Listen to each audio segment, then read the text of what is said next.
Namun tidak semua kultivator ascendan berhasil. Tingkat keberhasilannya hanya 50%.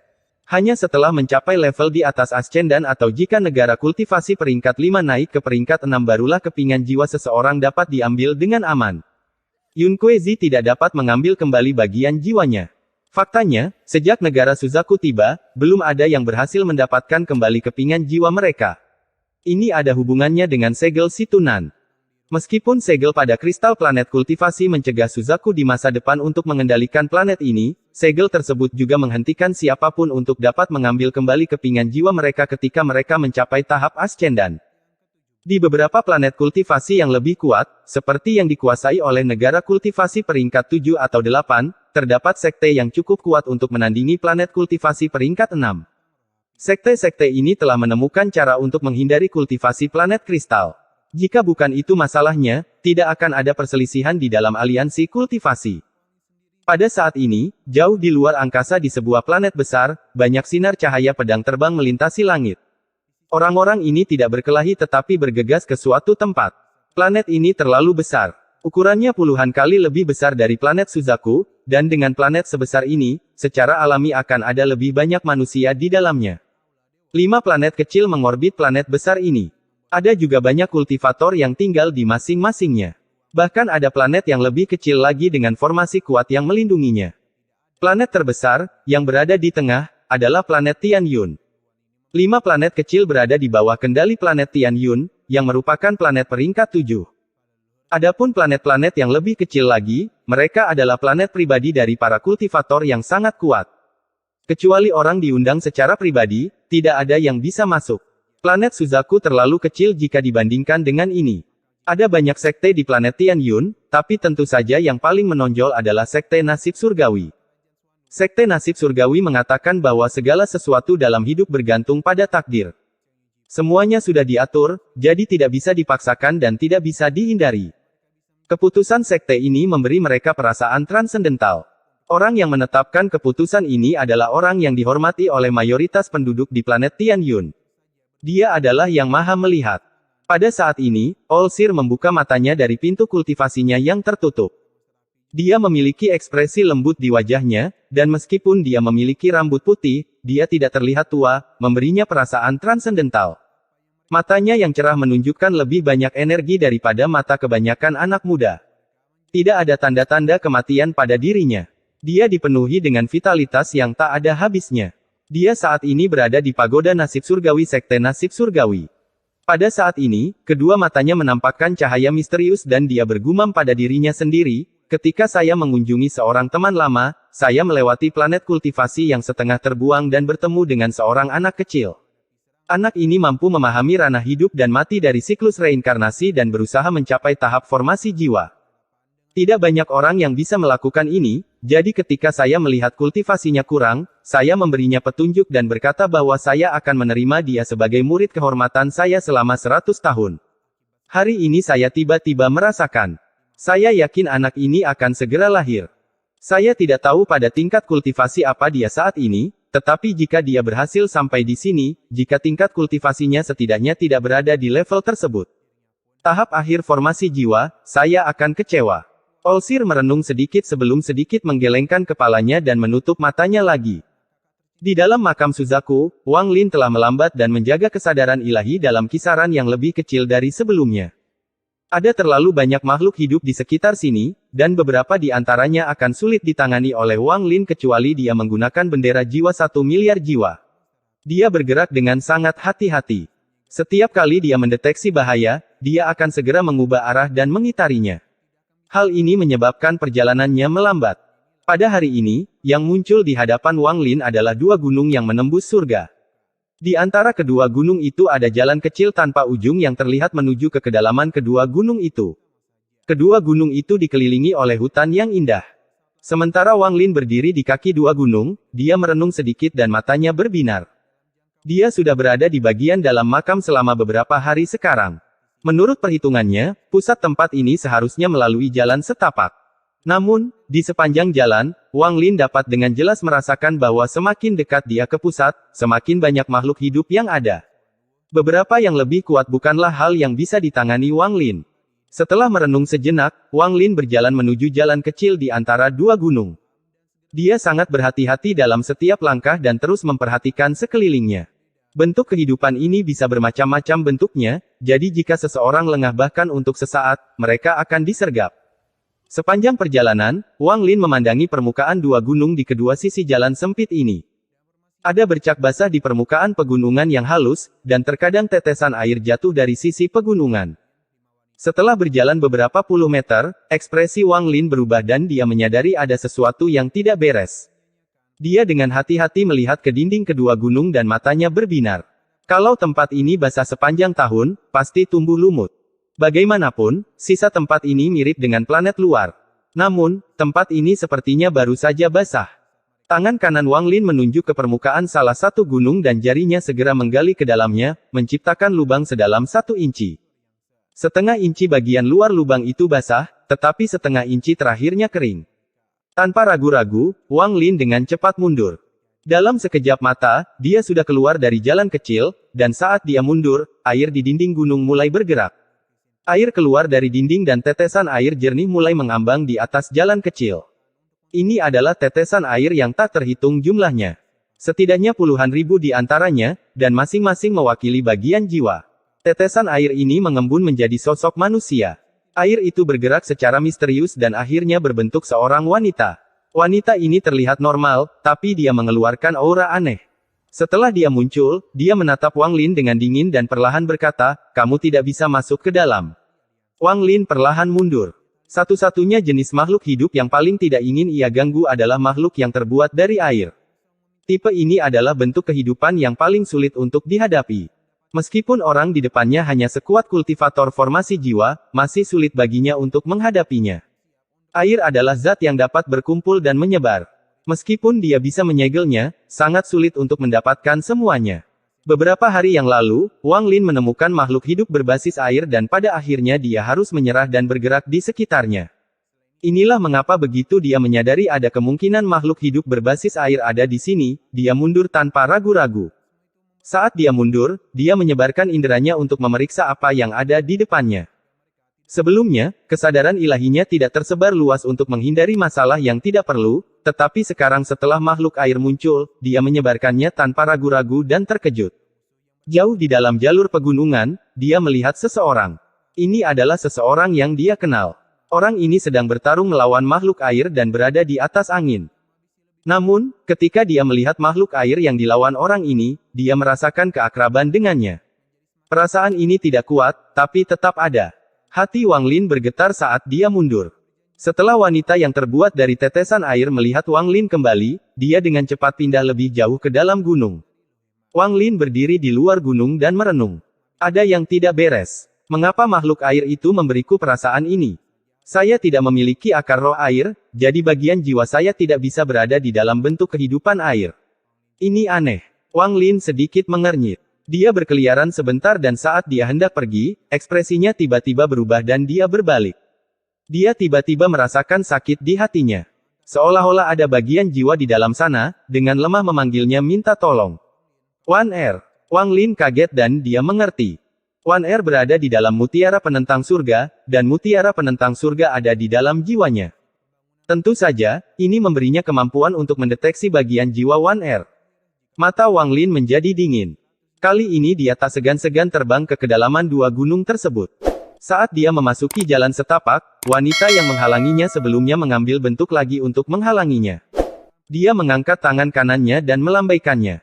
Segera, sejumlah besar tetesan air memenuhi jalan kecil itu. Mata Wang Lin menjadi dingin. Tanpa sepatah kata pun, dia mengeluarkan pedang surgawi tanpa memperlambat sama sekali dan melemparkannya ke depan sambil berteriak. Setelah itu, dia mengarahkan tangan kirinya ke sela-sela alisnya. Tubuh Wang Lin bergetar sesaat saat jiwa asalnya keluar dari tubuhnya. Jiwa asalnya tingginya lebih dari 100 kaki. Ia berhasil menangkap pedang surgawi dalam sekejap dan terus menyerang. Hampir dalam sekejap mata, jiwa asal Wang Lin menyerbu tubuh wanita itu dan pedang surgawi menembus tubuhnya.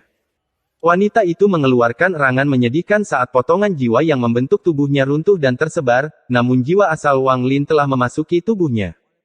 Jiwa asalnya terbagi dari 1 menjadi 2, lalu dari 2 menjadi 4, dan dari 4 menjadi 8 hingga jiwa asalnya telah terpecah menjadi potongan-potongan kecil yang tak terhitung jumlahnya yang memasuki setiap bagian jiwa.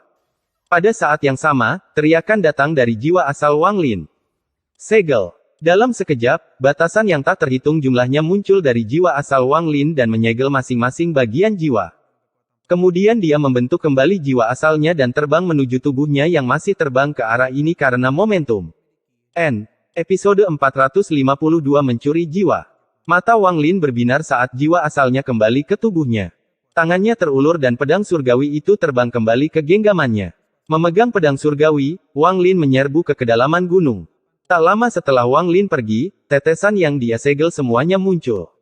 Tetesan air berubah menjadi gas dan berkumpul untuk membentuk kembali wanita itu.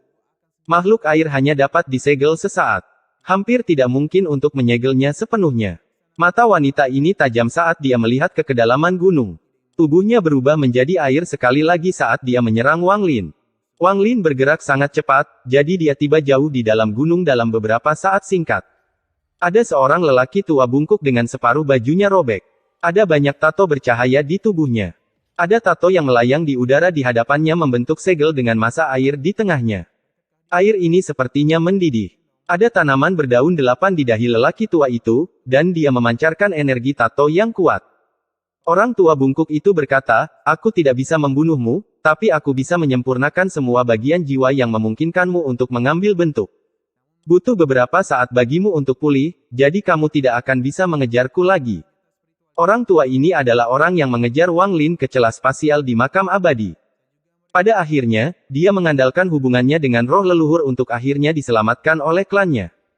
Kebenciannya terhadap Wang Lin telah mencapai batasnya dan menyebabkan dia melakukan pembunuhan besar-besaran dalam perang ini. Di antara semua dukun berdaun 8, dialah yang paling banyak membunuh kultivator.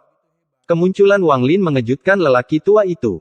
Dia harus memusatkan seluruh perhatiannya pada makhluk air atau dia akan mati, jadi dia tidak menyadari Wang Lin mendekat. Juga, tingkat kultivasi Wang Lin jauh lebih tinggi dari sebelumnya. Inilah sebabnya orang tua itu tidak mendeteksi Wang Lin. Itu kamu. Mata lelaki tua itu langsung menjadi dingin ketika dia melihat Wang Lin dan dia tertawa. Dia menunjuk ke sebuah tato di depannya dan tato itu segera menyerang Wang Lin. Wang Lin dengan dingin mendengus. Dia tidak berhenti sama sekali setelah dia tiba di sini.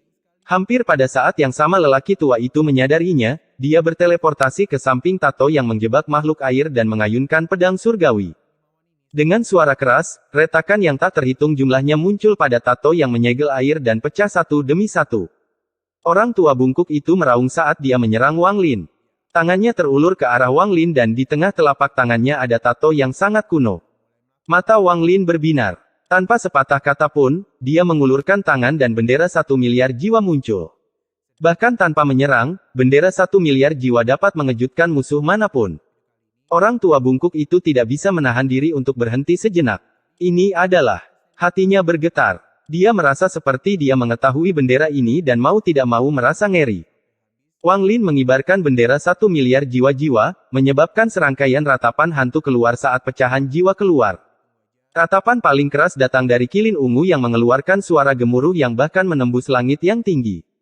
Tepat setelah muncul, ia membuka mulutnya yang ganas dan mencoba melahap lelaki tua itu. Di belakang kilin ada lebih dari 10 jiwa utama transformasi jiwa. Seluruh ngarai dikelilingi oleh pecahan jiwa dan mereka semua menyerang lelaki tua itu. Orang tua bungkuk itu diam-diam mengutuk dan mundur tanpa ragu-ragu.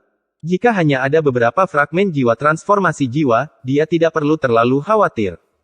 Lagi pula, sebuah fragmen jiwa tidak bisa dibandingkan dengan seorang kultivator sejati. Bahkan jika ada 3 atau 4 dari mereka, dia setidaknya bisa melarikan diri atau bertarung sampai terhenti.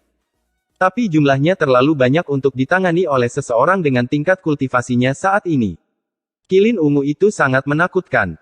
Hanya dengan melihatnya saja sudah membuat hatinya bergetar. Selain itu, ada banyak fragmen jiwa yang lebih lemah. Setelah mempertimbangkan semua itu, tidak mungkin dia akan bertarung, jadi dia segera melarikan diri. Dia tidak akan pernah menyangka bahwa bocah cilik yang bisa dengan mudah dia bunuh 100 tahun yang lalu telah mencapai tahap transformasi jiwa dan memiliki bendera jiwa 1 miliar jiwa yang ditakuti oleh klan abadi yang terbengkalai. Orang tua bungkuk itu bahkan bisa merasakan bahwa sejumlah besar fragmen jiwa memiliki aura klan abadi yang terbengkalai. Mereka pastilah anggota klannya yang ditangkap dan dimurnikan dalam perang saat itu. Saat lelaki tua itu mencoba melarikan diri, wanita yang mengejar Wang Lin tiba. Saat dia melihat pemandangan di dalam ngarai, matanya berbinar. Dia berubah menjadi air dan diam-diam bergerak menuju lelaki tua itu. Wang Lin tidak punya waktu untuk repot dengan lelaki tua itu. Dia terus mengayunkan pedang surgawi ke penjara tato. Serangkaian suara gemuruh terdengar saat semakin banyak tato yang hancur. Makhluk air yang terperangkap di dalamnya berubah dari segumpal air menjadi seorang wanita. Saat Wang Lin melihatnya, hatinya bergetar. Wanita ini mirip dengan Lim Wuan. Dengan satu ayunan pedang surgawi yang terakhir, Wang Lin menghancurkan penjara sepenuhnya. Wanita di dalam tertawa gembira dan melarikan diri dari penjara. Wang Lin sudah tahu ini akan terjadi, jadi tidak mungkin dia membiarkannya melarikan diri. Satu-satunya masalah adalah wanita ini jauh lebih kuat daripada wanita yang mencoba menghentikannya sebelumnya. Dia hampir sama kuatnya dengan kultivator transformasi jiwa tingkat menengah. Menambah tubuhnya yang abadi, dia sangat sulit untuk dihadapi. Bahkan lelaki tua itu tidak bisa membunuhnya. Dia hanya bisa menjebaknya untuk sementara. Begitu wanita yang mirip dengan Lim Wuan mencoba melarikan diri, Wang Lin menarik napas dalam-dalam dan dengan satu pikiran, semua pecahan jiwa terhubung membentuk jaring. Selain beberapa jiwa utama yang mengejar lelaki tua itu, sisanya berkumpul di sini. Aura yang kuat datang dari semua sisi, lalu wanita itu dengan tenang melihat sekeliling sebelum tatapannya tertuju pada Wang Lin. Dia tertawa dan berkata, "Kamu menyelamatkan saya, namun sekarang kamu menjebak saya. Apa yang kamu inginkan?" Wang Lin dengan dingin bertanya, "Apakah kamu ingin mati atau hidup?" Wanita itu tersenyum dan tertawa. "Tidak ada yang bisa membunuhku di sini. Bahkan jika kamu menjebakku, aku hanya perlu meluangkan sedikit waktu untuk melarikan diri." Mata Wang Lin menjadi dingin dan dia berkata, "Bendera jiwa, gabung." Dengan itu, semua fragmen jiwa dengan cepat menyatu dengan jiwa utama.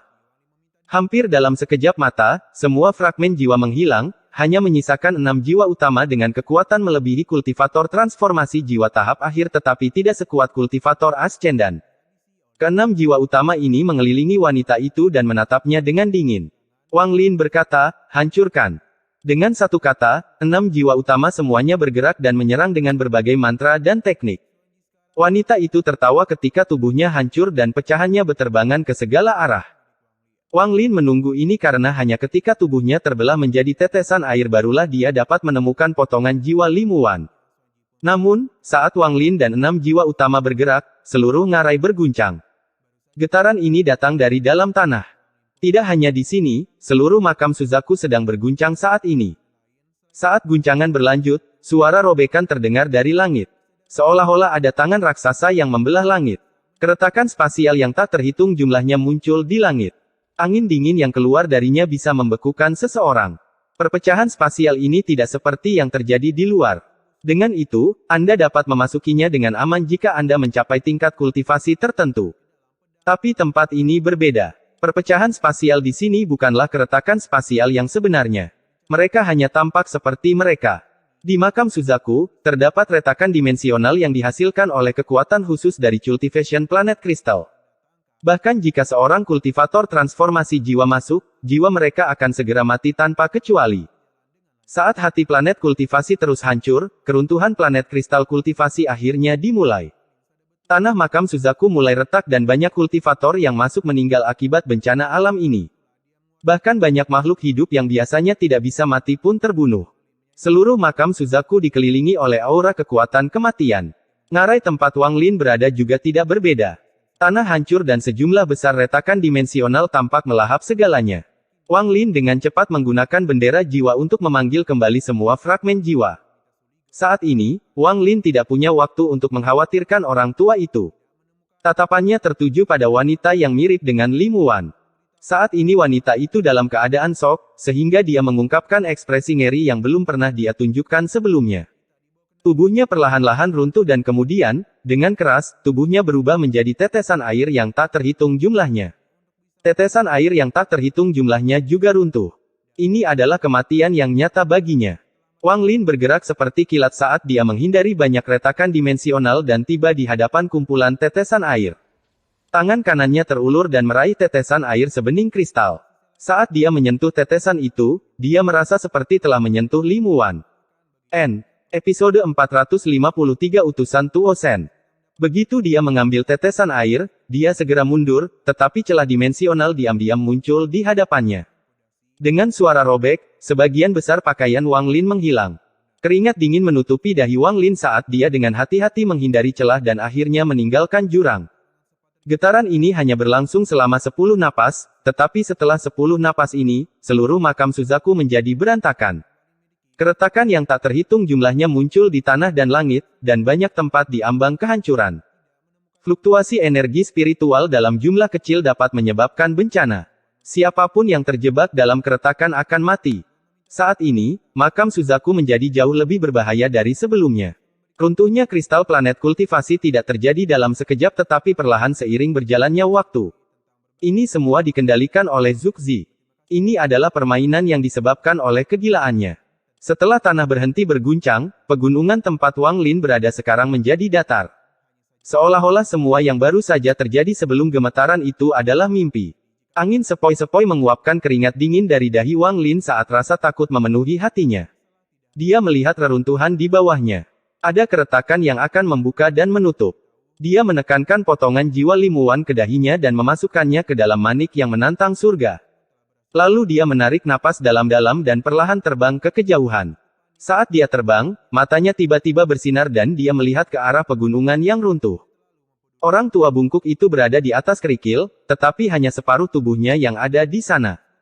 Jiwa asalnya yang lemah sedang berjuang untuk meninggalkan tubuhnya. Dalam musibah yang baru saja terjadi, ia kehilangan separuh tubuhnya dan juga jiwa asal tatonya. Saat tatapan Wang Lin tertuju padanya, mata lelaki tua itu menunjukkan kepanikan. Dia segera meninggalkan tubuhnya dan hendak melarikan diri. Mata Wang Lin menjadi dingin. Dia mendengus dingin dan segera mengejar lelaki tua itu. Jiwa asal orang tua itu sangat lemah, jadi tidak terlalu sulit untuk dikejar, tapi kemudian keretakan tiba-tiba muncul di hadapannya tanpa suara. Orang tua itu mengeluarkan jeritan yang menyedihkan dan mencoba untuk mundur, tetapi dia terlambat. Seluruh jiwa asal ditelan oleh celah oval, dan ketika menghilang, begitu pula jiwa asal lelaki tua itu. Wang Lin segera berhenti. Dia diam-diam merenung dan kemudian mengangkat kepalanya untuk melihat ke kejauhan. Setelah satu kali keruntuhan, makam Suzaku ini menjadi sangat tidak stabil. Jika dia ceroboh sesaat saja, dia bisa mati, jadi dia mulai ragu. Sesaat kemudian, Wang Lin menghela nafas dan terbang ke kejauhan. Planet Suzaku, Lautan Iblis. Lautan Iblis adalah salah satu tempat pertama yang diserang oleh klan abadi yang terbengkalai. Bagaimanapun, itu sangat dekat dengan markas klan abadi yang terbengkalai. Selain itu, kabut yang berfungsi sebagai penghalang alami selama puluhan ribu tahun menghilang, dan karena serangan dari beberapa negara lain, Lautan Iblis menjadi berantakan.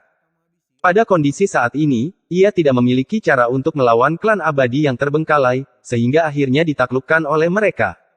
Saat ini ada seseorang yang berdiri di luar Chaotic Broken Stars di Lautan Iblis. Orang ini diselimuti aura mematikan dan sosoknya tidak terlihat jelas. Ada gambar kerangka yang muncul di sekelilingnya, hampir menciptakan hutan kerangka. Dia memandang Chaotic Broken Stars dengan ekspresi ragu-ragu.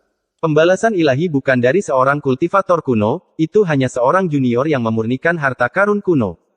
Orang tua ini telah menjelajahi seluruh planet dalam beberapa ratus tahun terakhir dan belum dapat menemukan satupun kultivator kuno, jadi perutku menjadi sedikit lapar. Hanya di sini saya bisa mencium aroma para kultivator kuno, tetapi tempat ini terlalu berbahaya. Haruskah aku pergi atau tidak? Orang ini merenung sebentar, lalu matanya berbinar sebelum dia mulai menggelengkan kepalanya dan bergumam pada dirinya sendiri, lupakan. Saya tidak bisa membuang hidup saya demi nafsu makan saya. Lukaku sudah agak pulih, jadi sekarang saatnya meninggalkan planet Suzaku. Jika saya ditemukan oleh si Tunan itu, tidak mungkin saya bisa menang melawannya dalam kondisi saya saat ini. Matanya menjadi dingin saat dia bergumam, aku ingin tahu bagaimana keadaan teman lamaku pedang Sein Ling Tianhou di planet Tianyun. Aku harus pergi menemuinya. Mungkin saya bisa memintanya untuk membantu saya menangani si Tunan dan mengetahui keberadaan manik misterius itu.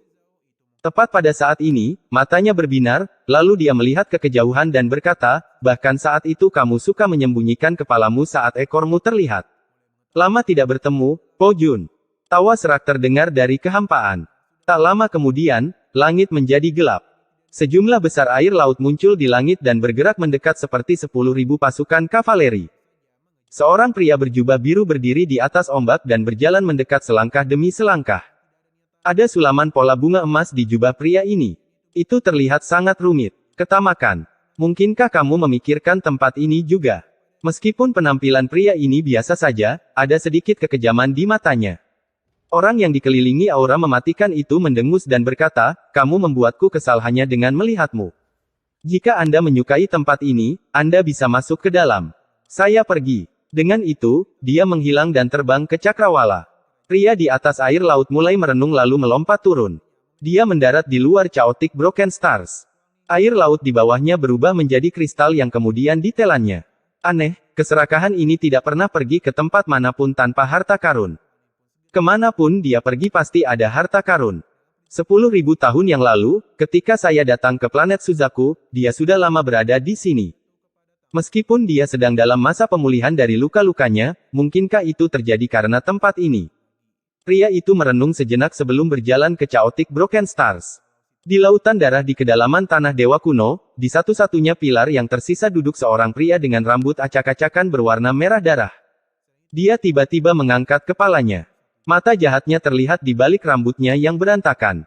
Mata merahnya yang merah tua bisa mengguncang hati makhluk hidup manapun. Dia tersenyum kejam. Satu lagi datang. Hari di mana aku, Tuo Sen, melarikan diri akan segera tiba, segera. Wang Lin, kamu harus menjaga warisan pengetahuanku tetap aman sehingga aku dapat mengambilnya kembali. Tanpa warisan kekuatan saya, warisan pengetahuan Anda tidak ada gunanya. Selain itu, warisan ilmumu belum lengkap. Ada satu kristal pengetahuan yang ada di tanganku. Saya menghabiskan waktu bertahun-tahun dan banyak upaya untuk akhirnya menemukan kristal pengetahuan yang tersembunyi ini. Setelah menyatu dengannya, saya teringat banyak hal. Saya bisa merasakan kekuatan misterius tumbuh di inti planet ini selama bertahun-tahun. Kekuatan ini mirip dengan pertumbuhan bayi dewa kuno, kekuatan inilah yang oleh para kultivator Anda disebut kristal planet kultivasi. Saya bisa menggunakan benda ini untuk membuka segel saya dan kemudian saya bisa menggunakan teknik pertukaran jiwa untuk meninggalkan tempat ini. Saya harus berterima kasih kepada Tusi. Ketika dia memilih tempat ini untuk membagi kesadarannya, beberapa penduduk asli menjadikannya dewa. Ini semua dicatat dalam kristal pengetahuan terakhir. Tusi menanggapi mereka dengan memberi mereka tempat pengorbanan dewa kuno.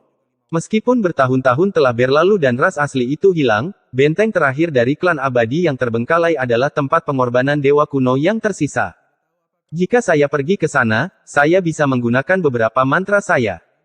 Seorang junior dari klan abadi yang terbengkalai sedang tidur di sana, dan untuk mendapatkan kristal planet kultivasi, saya berkorban banyak untuk mendorongnya dari tahap 11 daun ke tahap 12 daun. Hal ini memungkinkan dia untuk melepaskan klan immoral yang terbengkalai dari segelnya dan membunuh jalan mereka ke dunia kultivasi. Semua ini berjalan sesuai rencanaku, dan lokasi cultivation planet kristal akhirnya dibuka. Wang Lin, utusanku akhirnya bertemu denganmu lagi. Meski kamu sudah banyak berubah, bagaimana mungkin aku, Tuo Sen, bisa melupakanmu? Indera ilahi Anda telah terukir di hati saya. Kemanapun kamu lari, aku bisa menemukanmu. Tuo Sen mengangkat kepalanya dan mulai tertawa. Tawanya memenuhi seluruh lautan darah, menyebabkan gelombang besar melanda lautan. Matanya bersinar merah. Warna merah di matanya tampak beberapa kali lebih kental daripada darah laut. Wang Lin, hari di mana aku, Tuo Sen, melarikan diri sudah dekat. Setelah aku melahapmu, aku akan menjadi dewa kuno bintang 8. Pada saat itu, siapa dalam sistem ini yang akan menjadi tandinganku?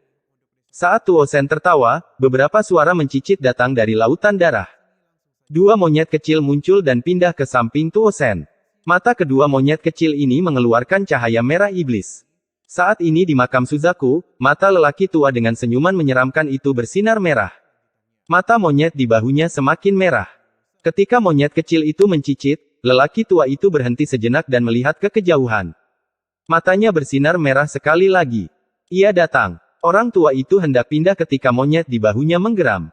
Namun lelaki tua itu berhenti sejenak sebelum berbalik. Tujuannya adalah pusat makam Suzaku. Ketika lelaki tua itu terbang, monyet kecil itu memandang ke depannya dan matanya bersinar merah. Orang tua ini sangat cepat. Orang ini sepertinya bisa mendeteksi kapan keretakan itu akan muncul, jadi dia dengan mudah menghindarinya. Meski dia bergerak sangat cepat, tidak ada bahaya baginya. Tak lama setelah lelaki tua itu pergi, seberkas cahaya terbang dari kejauhan dan Wang Lin mendarat. Dia melihat kemana lelaki tua itu berada dan mulai merenung. Episode 454 Harta Karun Aneh. Wang Lin merenung sedikit sebelum terbang ke kejauhan. Dia menyebarkan indera ilahi dan melanjutkan dengan sangat hati-hati. Keretakan itu membuatnya pusing karena dengan adanya celah itu, dia tidak punya pilihan selain bergerak perlahan. Dalam 2 hari terakhir, Wang Lin melewati banyak tempat yang hancur akibat perpecahan. Dia melihat sebuah cekungan di kejauhan dengan aura pedang menusuk yang menembus langit seperti pedang.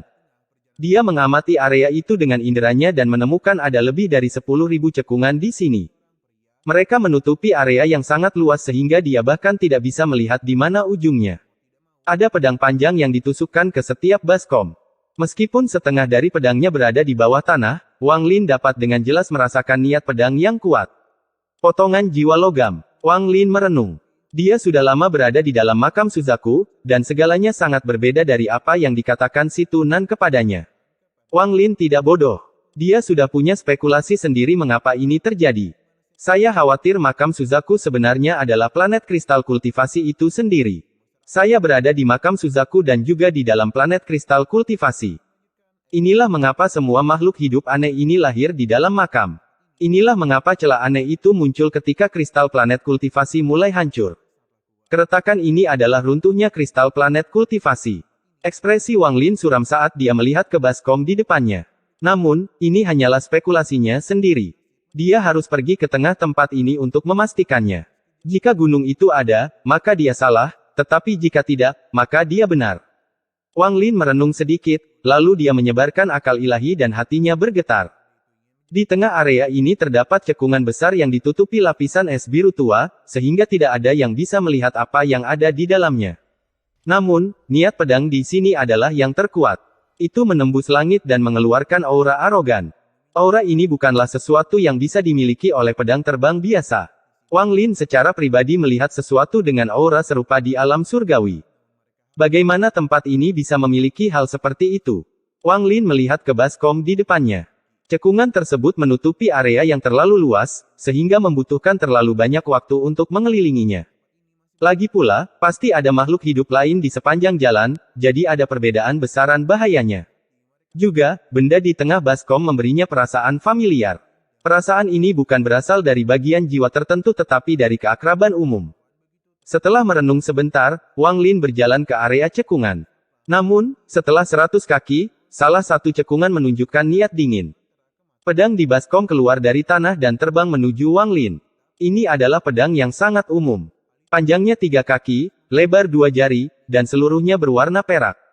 Ujung pedang diarahkan ke Wang Lin dan melepaskan gelombang senandung pedang. Enyahlah. Indera ilahi datang dari pedang. Indera ilahi ini sangat kejam dan penuh dengan kesombongan. Bentuk kehidupan yang dibentuk oleh jiwa unsur logam mirip dengan roh pedang. Ketika Wang Lin merasakan indera ilahi di dalam pedang, matanya bersinar dan dia memikirkan sesuatu.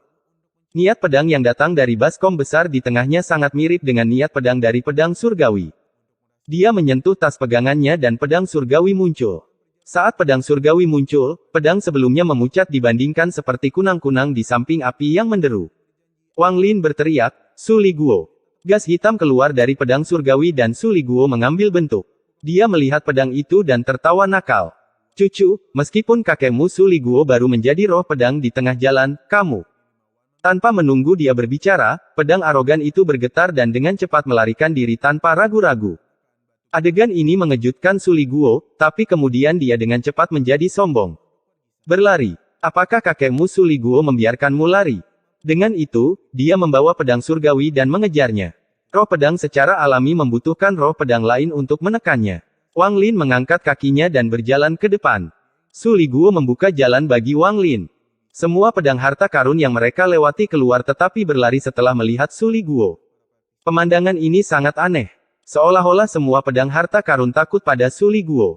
Mata Wang Lin berbinar saat dia dengan tenang menyaksikan semua ini dan terus berjalan ke depan. Su Li Guo sangat gembira saat dia mengaum. Dia akan terbang ke sana kemari dengan pedang surgawi sambil mengeluarkan raungan gembira. Satu demi satu pedang harta karun keluar dari baskom dan berkumpul di baskom tengah. Sesampainya di sana, mereka tidak lagi melarikan diri tetapi melayang di sana, melepaskan niat pedang yang kuat dan aura dingin. Sepanjang jalan, Wang Lin dengan cepat terbang menuju pusat dengan Su Liguo memimpin. Tidak banyak perpecahan di sini. Wang Lin hanya menemui 3 orang di sepanjang jalan. Tempat ini adalah salah satu dari sedikit tempat yang tidak terlalu terkena dampak keruntuhan sebelumnya. Semakin dalam dia pergi, semakin sedikit celah yang dia temui. Akhirnya, dia mulai bergerak dengan kecepatan penuh dan menyerbu ke tengah seperti meteor. Beberapa jam kemudian, cekungan besar di tengahnya mulai terlihat. Ratusan pedang terbang melayang di atas cekungan tengah, melepaskan niat pedangnya. Wang Lin bisa merasakan niat pedang yang kuat dari sini. Su Liguo berhenti dan tidak berani bergerak maju. Dia memandang Wang Lin dengan senyuman yang menyenangkan dan berkata, "Tuan, Anda melihat bahwa saya tidak mengendur sama sekali sepanjang jalan dan menggiring semua roh pedang ke sini untuk Anda. Sekarang tidak banyak lagi yang bisa kulakukan, bagaimana kalau aku kembali menjadi pedang sampai kau melenyapkan semua roh pedang itu? Aku akan keluar setelahnya." Dengan itu, Su Liguo dengan cepat kembali menuju pedang surgawi.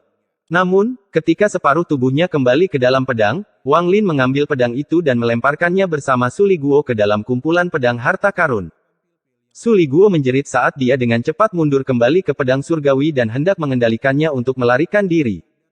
"Jika kamu tidak bisa menerobos tempat ini untukku, maka percuma saja menahanmu." Suara dingin Wang Lin bergema di telinganya.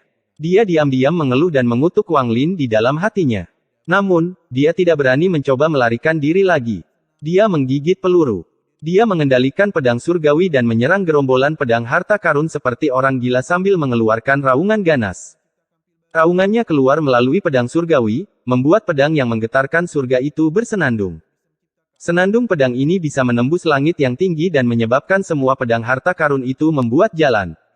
Pada saat ini, kabut biru yang menutupi baskom mulai bergerak dan pedang berbentuk setengah bulan melayang keluar. Wang Lin mengungkapkan ekspresi kecewa. Ketika dia merasakan aura yang mirip dengan pedang surgawi, hal pertama yang dia pikirkan adalah kekayaan. Meskipun dia tahu itu tidak mungkin terjadi, perasaan itu tidak akan hilang. Sayangnya, benda di hadapannya bukanlah kekayaan melainkan pedang setengah bulan. Sejak zaman kuno, pedang dan pedang memiliki ketenaran yang sama, tetapi pedang memiliki harga diri dan pedang memiliki kegemarannya sendiri. Tidak apa-apa jika itu hanya potongan logam biasa, tapi begitu mereka mendapatkan roh, mereka tidak bisa hidup berdampingan. Bahkan lebih kecil kemungkinannya bagi pedang yang bisa membuat pedang yang tak terhitung jumlahnya memujanya untuk hidup berdampingan dengan pedang, dan pedang ini tidaklah sederhana. Tapi betapapun luar biasanya pedang ini, pedang itu tetap terbuat dari kepingan jiwa yang tak terhitung jumlahnya, jadi mustahil untuk membawanya. Bahkan jika dia berhasil mengambilnya begitu dia meninggalkan cultivation planet kristal, itu akan hancur menjadi kepingan jiwa yang tak terhitung jumlahnya dan mereka akan kembali ke pemiliknya. Wang Lin diam-diam menghela nafas. Dia hendak mengangkat tangannya untuk memanggil kembali pedang surgawi dan keluar dari tempatnya ketika dia tiba-tiba menatap ke arah pedang misterius itu. Itu tidak benar. Roh pedang itu tidak dibuat oleh potongan jiwa yang tak terhitung jumlahnya tetapi hanya satu. Wang Lin menarik napas dalam-dalam. Dia telah melihat banyak makhluk hidup sejak dia tiba di sini, dan semuanya terbuat dari kepingan jiwa yang tak terhitung jumlahnya. Tak satu pun dari mereka terbuat dari hanya satu bagian jiwa seperti roh pedang ini. Ketika pedang setengah bulan terbang keluar dari baskom, semua pedang di sekitarnya mengeluarkan senandung pedang seolah-olah mereka memberi hormat kepada tuan mereka sebelum mundur. Su Liguo melihat pedang setengah bulan dari dalam pedang surgawi dan mulai menjadi gugup. Dia selalu menjadi kucing yang penakut, jadi setelah melihat semua pedang lainnya mundur, dia ingin menyerah juga tetapi takut pada Wang Lin. Getarannya menular ke pedang surgawi, menyebabkannya sedikit bergetar. Bila setengah bulan muncul di sebelah pedang surgawi dengan menggunakan beberapa metode misterius. Dengan suara ding, pedang surgawi itu didorong ke belakang, tapi tidak ada satupun goresan di atasnya. Su Liguo menjerit dan terbang menuju Wang Lin tanpa ragu-ragu. Wang Lin mengerutkan kening. Dia selalu tahu bahwa Su Liguo adalah kucing yang penakut, tetapi dia tidak mengira Su Liguo akan lari tanpa berkelahi. Tangan kanan Wang Lin mengulurkan tangan dan pedang surgawi terbang ke genggamannya. Pada saat ini, pedang setengah bulan dengan cepat mendekat. Wang Lin dengan cepat mundur dan pada saat yang sama mengayunkan pedangnya, menciptakan gelombang energi pedang yang bertabrakan dengan pedang setengah bulan. Dengan keras, energi pedang bertabrakan dengan pedang setengah bulan, tapi pedang setengah bulan tidak rusak sama sekali. Sebaliknya, ia bersinar lebih terang dan lebih dingin saat mengirimkan pesan indera ilahi. Meninggalkan jiwanya. Kamu, pergi. Setelah pesan indera keilahian dikirimkan, pedang setengah bulan itu tiba-tiba tumbuh hingga tingginya 100 kaki dan mengirimkan gelombang energi pedang yang membelah surga. Episode 455 Kupu-Kupu Merah. Mata Wang Lin berbinar. Saat dia mundur, dia mengangkat pedang surgawi untuk menghalangi di depannya. Energi pedang mendekat dan dengan keras, Wang Lin terlempar ke belakang. Menggunakan kekuatan ini, Wang Lin mundur. Kekuatan energi pedang itu sama kuatnya dengan serangan kekuatan penuh dari kultivator transformasi jiwa tahap akhir. Tanpa menggunakan bendera 1 miliar jiwa-jiwa, tidak mungkin Wang Lin bisa menandinginya. Wang Lin dengan cepat mundur. Dia tidak melarikan diri dengan cara yang sama ketika dia datang tetapi ke arah yang berlawanan. Dia masuk lebih dalam ke makam Suzaku. Gelombang pesan indera ilahi dikirim dari pedangnya. Itu memerintahkan semua pedang harta karun untuk mengejar Wang Lin. Wang Lin bergerak sangat cepat saat dia melewati satu demi satu baskom. Pedang harta karun yang tak terhitung jumlahnya mengejarnya dengan pedang setengah bulan di belakang. Pedang surgawi sudah disingkirkan, jadi dia bisa terbang dengan sekuat tenaga. Pedang harta karun dari baskom di hadapannya terbang keluar dan mendekatinya, mengelilinginya sepenuhnya. Mata Wang Lin berbinar saat tangan kanannya terulur dan bendera 1 miliar jiwa muncul. Bendera jiwa berubah menjadi kabut hitam dan mengelilingi Wang Lin, menyebabkan kecepatannya meningkat beberapa kali lipat. Pedang harta karun yang datang ke arahnya dari depan semuanya meleset, tapi mereka dengan cepat berbalik untuk mengejarnya. Pada saat ini, ada lautan pedang harta karun yang tak ada habisnya di belakang Wang Lin. Mereka menciptakan niat pedang yang dapat menghancurkan langit. Aura dingin yang mereka ciptakan menyebabkan suhu turun drastis bahkan embun beku pun muncul. Rasanya hanya dengungan pedang yang tersisa di dunia. Dengungan pedang mengguncang langit dan bumi. Suara ini sangat keras sehingga para kultivator dalam jarak puluhan ribu kilometer semuanya mendengarnya. Banyak kultivator terbang menuju lokasi ini untuk melihat apa yang terjadi. Masing-masing pedang mengeluarkan dengungan pedang dan aura dingin. Ketika semua pedang digabungkan, mereka tampaknya telah membentuk pedang kuno yang abadi. Sinar energi pedang melewati Wang Lin dari belakangnya. Wang Lin, yang dikelilingi oleh bendera jiwa, bergerak seperti awan asap. Meskipun masih banyak pedang energi yang mendarat padanya, semuanya terhalang oleh bendera jiwa. Hanya ketika energi pedang dari pedang setengah bulan mendekat, Wang Lin akan mengeluarkan pedang surgawi untuk memblokirnya. Seluruh situasi ini sangat menarik bagi Wang Lin. Itu membuatnya teringat masa lalu ketika dia diburu oleh orang lain ketika tingkat kultivasinya masih rendah. Tepat pada saat ini, dua sinar cahaya terbang menuju Wang Lin. Mereka berhenti 5.000 km jauhnya, tetapi ketika mereka menyadari apa yang terjadi, mereka segera berbalik untuk melarikan diri. Wang Lin tertawa saat dia berbalik dan melihat pedang harta karun yang tak terhitung jumlahnya di belakangnya dan pedang setengah bulan. Dia berteleportasi dan muncul kembali sejauh 5.000 km. Namun, begitu dia muncul kembali, pedang harta karun yang hendak mengejarnya melepaskan kilatan cahaya dan langsung menutup jarak. Gemuruh menggelegar bergema di seluruh makam dan aura kehancuran sejak makam itu runtuh sepertinya muncul kembali. Saat dua sinar cahaya dengan cepat keluar, Wang Lin segera mengenali kedua orang itu. Salah satu dari keduanya adalah laki-laki dan yang lainnya adalah perempuan. Hanya dari melihat telinganya, Wang Lin tahu bahwa dia adalah Zhou Wutai. Sedangkan untuk wanitanya, dia mengenakan kerudung berwarna ungu. Mata Wang Lin berbinar saat dia mengenalinya juga. Meskipun Wang Lin dikejar oleh semua pedang harta karun, ekspresinya tenang dan dia tertawa. Jangan pergi, saudara Zhou. Tunggu aku sebentar. Ekspresi Zhou Wutai jelek saat dia bergumam, sial. Dia pura-pura tidak mendengar Wang Lin dan terbang lebih cepat. Adapun wanita itu, saat dia melihat Wang Lin, dia menunjukkan wajah penuh ketakutan dan dengan cepat melarikan diri. Sama seperti ini, keduanya terbang di depan dengan Wang Lin di belakang mereka diikuti oleh pedang yang tak terhitung jumlahnya. Pedang setengah bulan kadang-kadang muncul dan mengirimkan gelombang energi pedang. Energi pedang ini adalah satu-satunya hal yang benar-benar dikhawatirkan oleh Wang Lin. Setiap kali ada yang dilempar ke arahnya, dia harus menghindarinya dengan cepat. Pedang setengah bulan itu sangat aneh. Berkat inderanya, dia menyadari bahwa setiap kali pedang setengah bulan ini mencapai kecepatan tertentu, kekuatan misterius akan memaksanya untuk melambat. Kalau tidak, ia bisa dengan mudah mengejar Wang Lin. Mereka bertiga terbang dengan kecepatan tertinggi. Setelah 3 batang dupa, tepi area berisi baskom muncul di pandangan mereka. Mata Wang Lin berbinar dan dia segera berteleportasi. Saat dia muncul kembali, dia sudah berada di pinggir area. Begitu dia muncul, dia langsung menyerang tanpa jeda sejenak. Zhou Wutai sedikit ragu sebelum mengejar Wang Lin. Sedangkan untuk wanita itu, dia sedikit ragu sebelum memilih arah lain dan berpisah dari Zhou Wutai.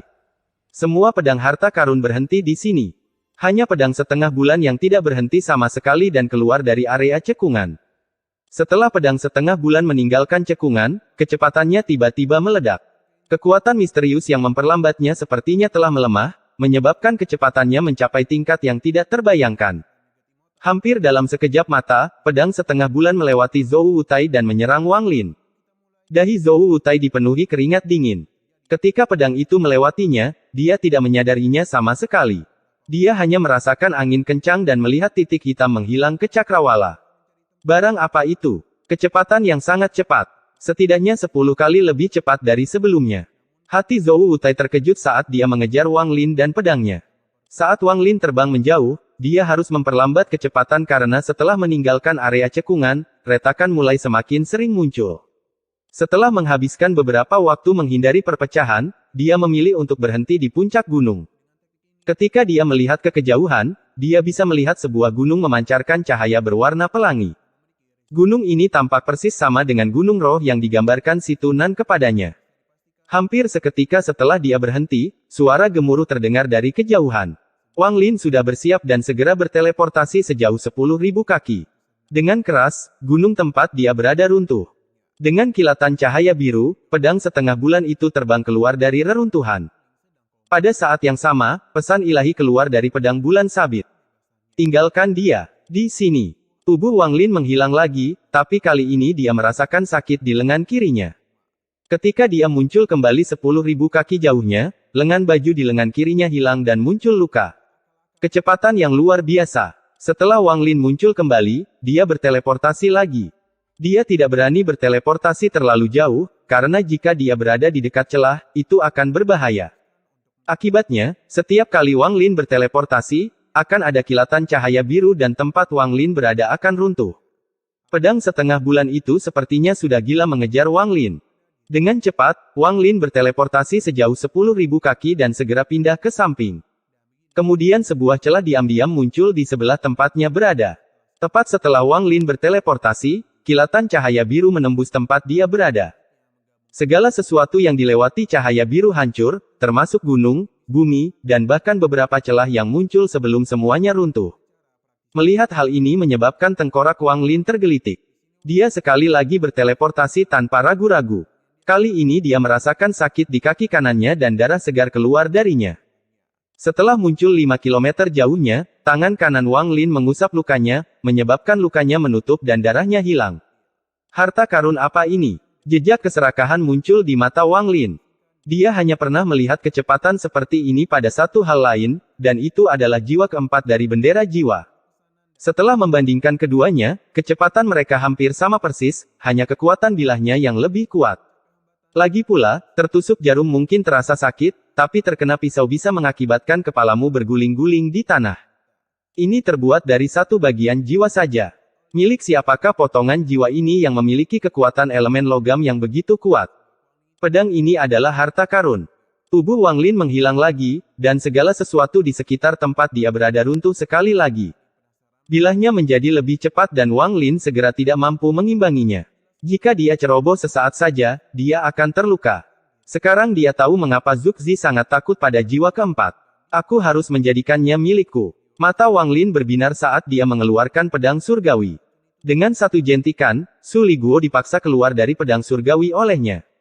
Su Li Guo, bersabarlah sebentar seperti yang kamu lakukan pada nenek moyang klan iblis raksasa. Begitu aku mendapatkan kembali bagian jiwaku, aku akan datang dan menyelamatkanmu. Dengan itu, Wang Lin melambaikan tangannya dan Su Li Guo terbang ke udara. Su Li Guo menjerit dan hendak melarikan diri ketika pedang bulan sabit menangkapnya dan mereka menghilang. Teriakan Su Li Guo terdengar dari kejauhan. Tuan, jangan lupa untuk menyelamatkan saya. Mata Wang Lin berbinar saat dia memegang pedang surgawi. Dia dan Su Li Guo terhubung, jadi dia bisa merasakan di mana dia berada. Selain itu, roh pedang itu seharusnya tidak menyakiti Su Liguo karena ia mempunyai niat lain. Dan Su Liguo adalah iblis, jadi dia tidak mudah dihancurkan. Saat ini dia sedang terburu-buru dan tidak punya waktu untuk menangani pedangnya saat ini. Dengan Su Liguo sebagai umpan, dia akan punya banyak waktu di masa depan untuk mendapatkannya. Setelah dia menyingkirkan pedang surgawi itu, dia melihat ke arah gunung berwarna pelangi di kejauhan dan hendak terbang ke sana. Namun, pada saat ini, ekspresinya berubah dan dia berbalik untuk melihat gunung di dekatnya. Di sana dia melihat sosok berwarna merah. Sosok ini dipenuhi kehampaan dan kesepian. Dia berdiri di sana seperti kupu-kupu merah yang ingin pergi bersama angin tetapi terpaksa tetap tinggal. Kupu-kupu merah. N. Episode 456 Mawar Merah. Jika kupu-kupu merah ada di sini, maka Qian Feng juga ada. Mata Wang Lin berbinar dan indera ilahi menyebar. Qian Feng berada di tahap pertengahan transformasi jiwa, jadi jika dia ingin menyembunyikan dirinya, akan sulit bagi Wang Lin untuk menemukannya. Mata Wang Lin tenang saat dia menggenggam tangannya pada kupu-kupu merah dan berkata dengan keras, lama tidak bertemu, sesama kultivator kupu-kupu merah. Sosok merah di puncak yang tidak terlalu jauh itu dipenuhi dengan rasa hampa. Dia menatap Wang Lin dalam-dalam dan kemudian, dalam sekejap mata, dia menghilang dari gunung dan muncul kembali 1000 kaki darinya. Setelah dia mendekat, matanya yang hampa dan kosong tercetak di benak Wang Lin. Ekspresinya menjadi sangat jelek. Dia telah mendengar tentang apa yang terjadi pada kupu-kupu merah dan bahkan menyadari kehadirannya ketika dia melawan Qian Feng. Tapi hari ini adalah pertama kalinya dia benar-benar bertemu dengannya lagi setelah bertarung melawannya. Apa yang dilihat Wang Lin di mata kupu-kupu merah hanyalah kematian. Kupu-kupu merah saat ini masih cantik, tetapi Wang Lin tidak bisa lagi melihat putri surga yang sombong dan sombong seperti dulu. Kupu-kupu merah di masa lalu adalah kejeniusan Sue Yue, putri terberkati dari surga, seseorang yang mencapai tahap akhir formasi jiwa hanya dalam 100 tahun. Dia menganggap Wang Lin hanyalah seekor semut, dan pertemuan kecil mereka akhirnya menyebabkan pertempuran yang menentukan. Meskipun demikian, dalam hati Wang Lin, dia tetap menghormatinya. Rasa hormat ini merupakan pengakuan seseorang terhadap lawannya. Melihat lawan masa lalunya sekarang seperti ini membuat Wang Lin menghela nafas. Ungkapan, walaupun segala sesuatunya tetap sama, orang-orang tidaklah salah sama sekali. Membandingkan masa lalunya dengan sekarang, Wang Lin lebih suka melihat kupu-kupu merah yang sombong dari sebelumnya. Hanya dengan melawan orang-orang seperti dia dapat melangkah menuju puncak kultivasi.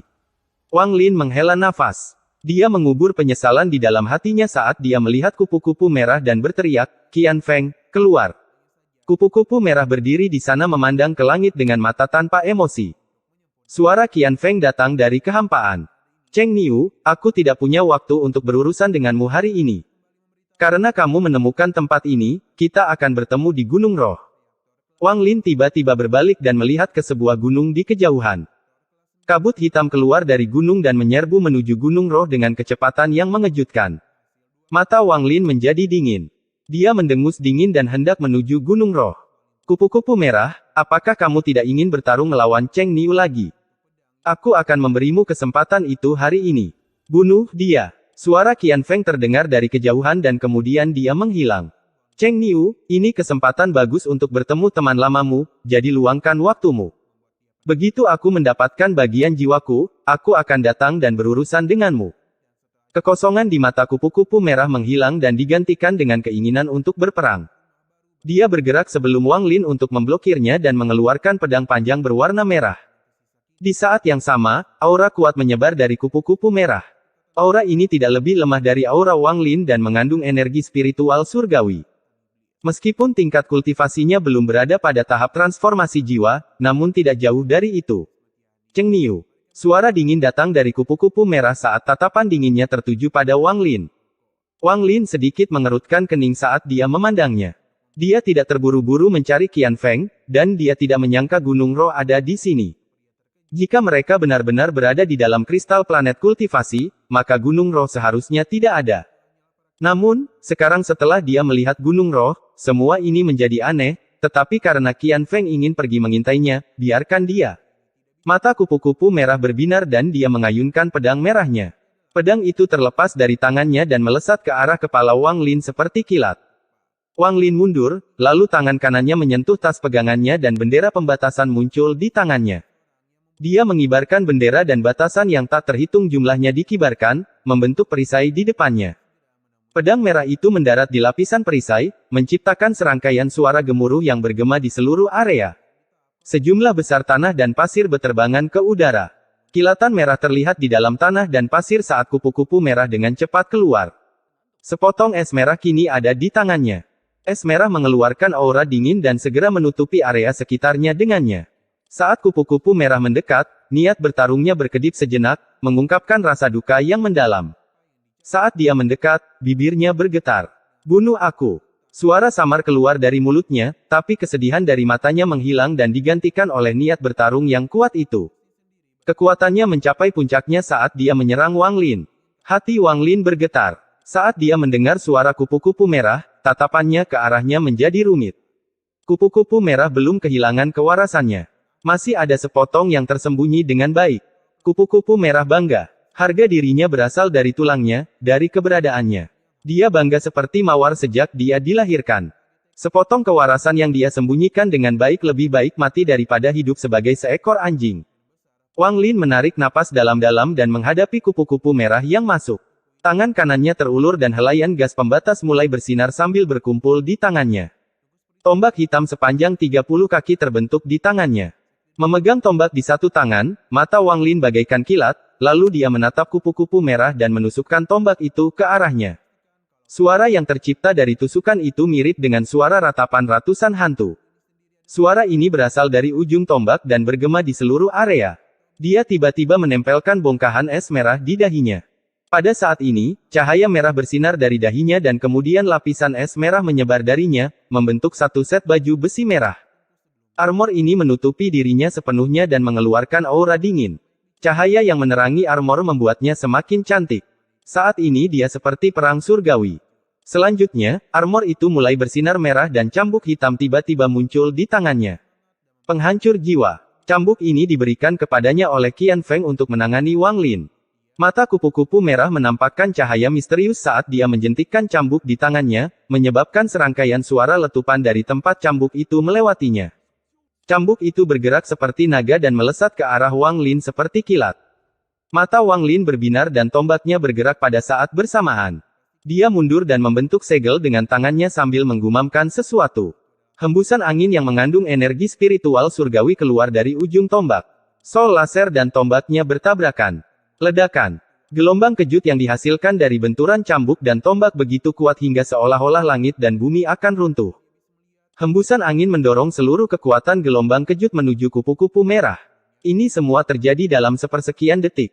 Saat sol laser mengenai tombaknya, tombak itu terlepas dari tangannya. Sol laser bergerak seperti kilat hitam saat ia menerobos gelombang kejut menuju Wang Lin. Dengan keras, Wang Lin dengan cepat mundur lebih dari 1000 kaki.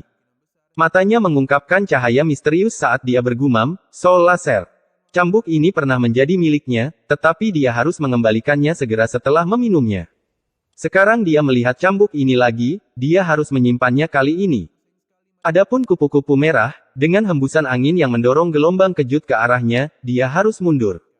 Aura dingin dalam jumlah besar keluar dari armor merah dan meluas ke depan. Gelombang suara retakan terdengar saat berbagai patung es terbentuk di udara di hadapannya. Aura dingin ini membekukan gelombang kejut, mengubahnya dari sesuatu yang tidak berwujud menjadi sesuatu yang nyata. Mata Wang Lin menjadi dingin saat dia menatap baju besi itu. Kupu-kupu merah mengangkat tangannya dan menunjuk ke patung es di depannya. Serangkaian suara berderak terdengar saat retakan muncul di lapisan luar patung. Retakannya meluas seperti orang gila. Dalam sekejap mata, tidak ada permukaan halus yang tersisa pada patung es tersebut, dan dengan keras, permukaan tersebut pecah. "Bunuh aku." Kupu-kupu merah menunjukkan ekspresi kesusahan. Wajahnya dipenuhi rasa sakit.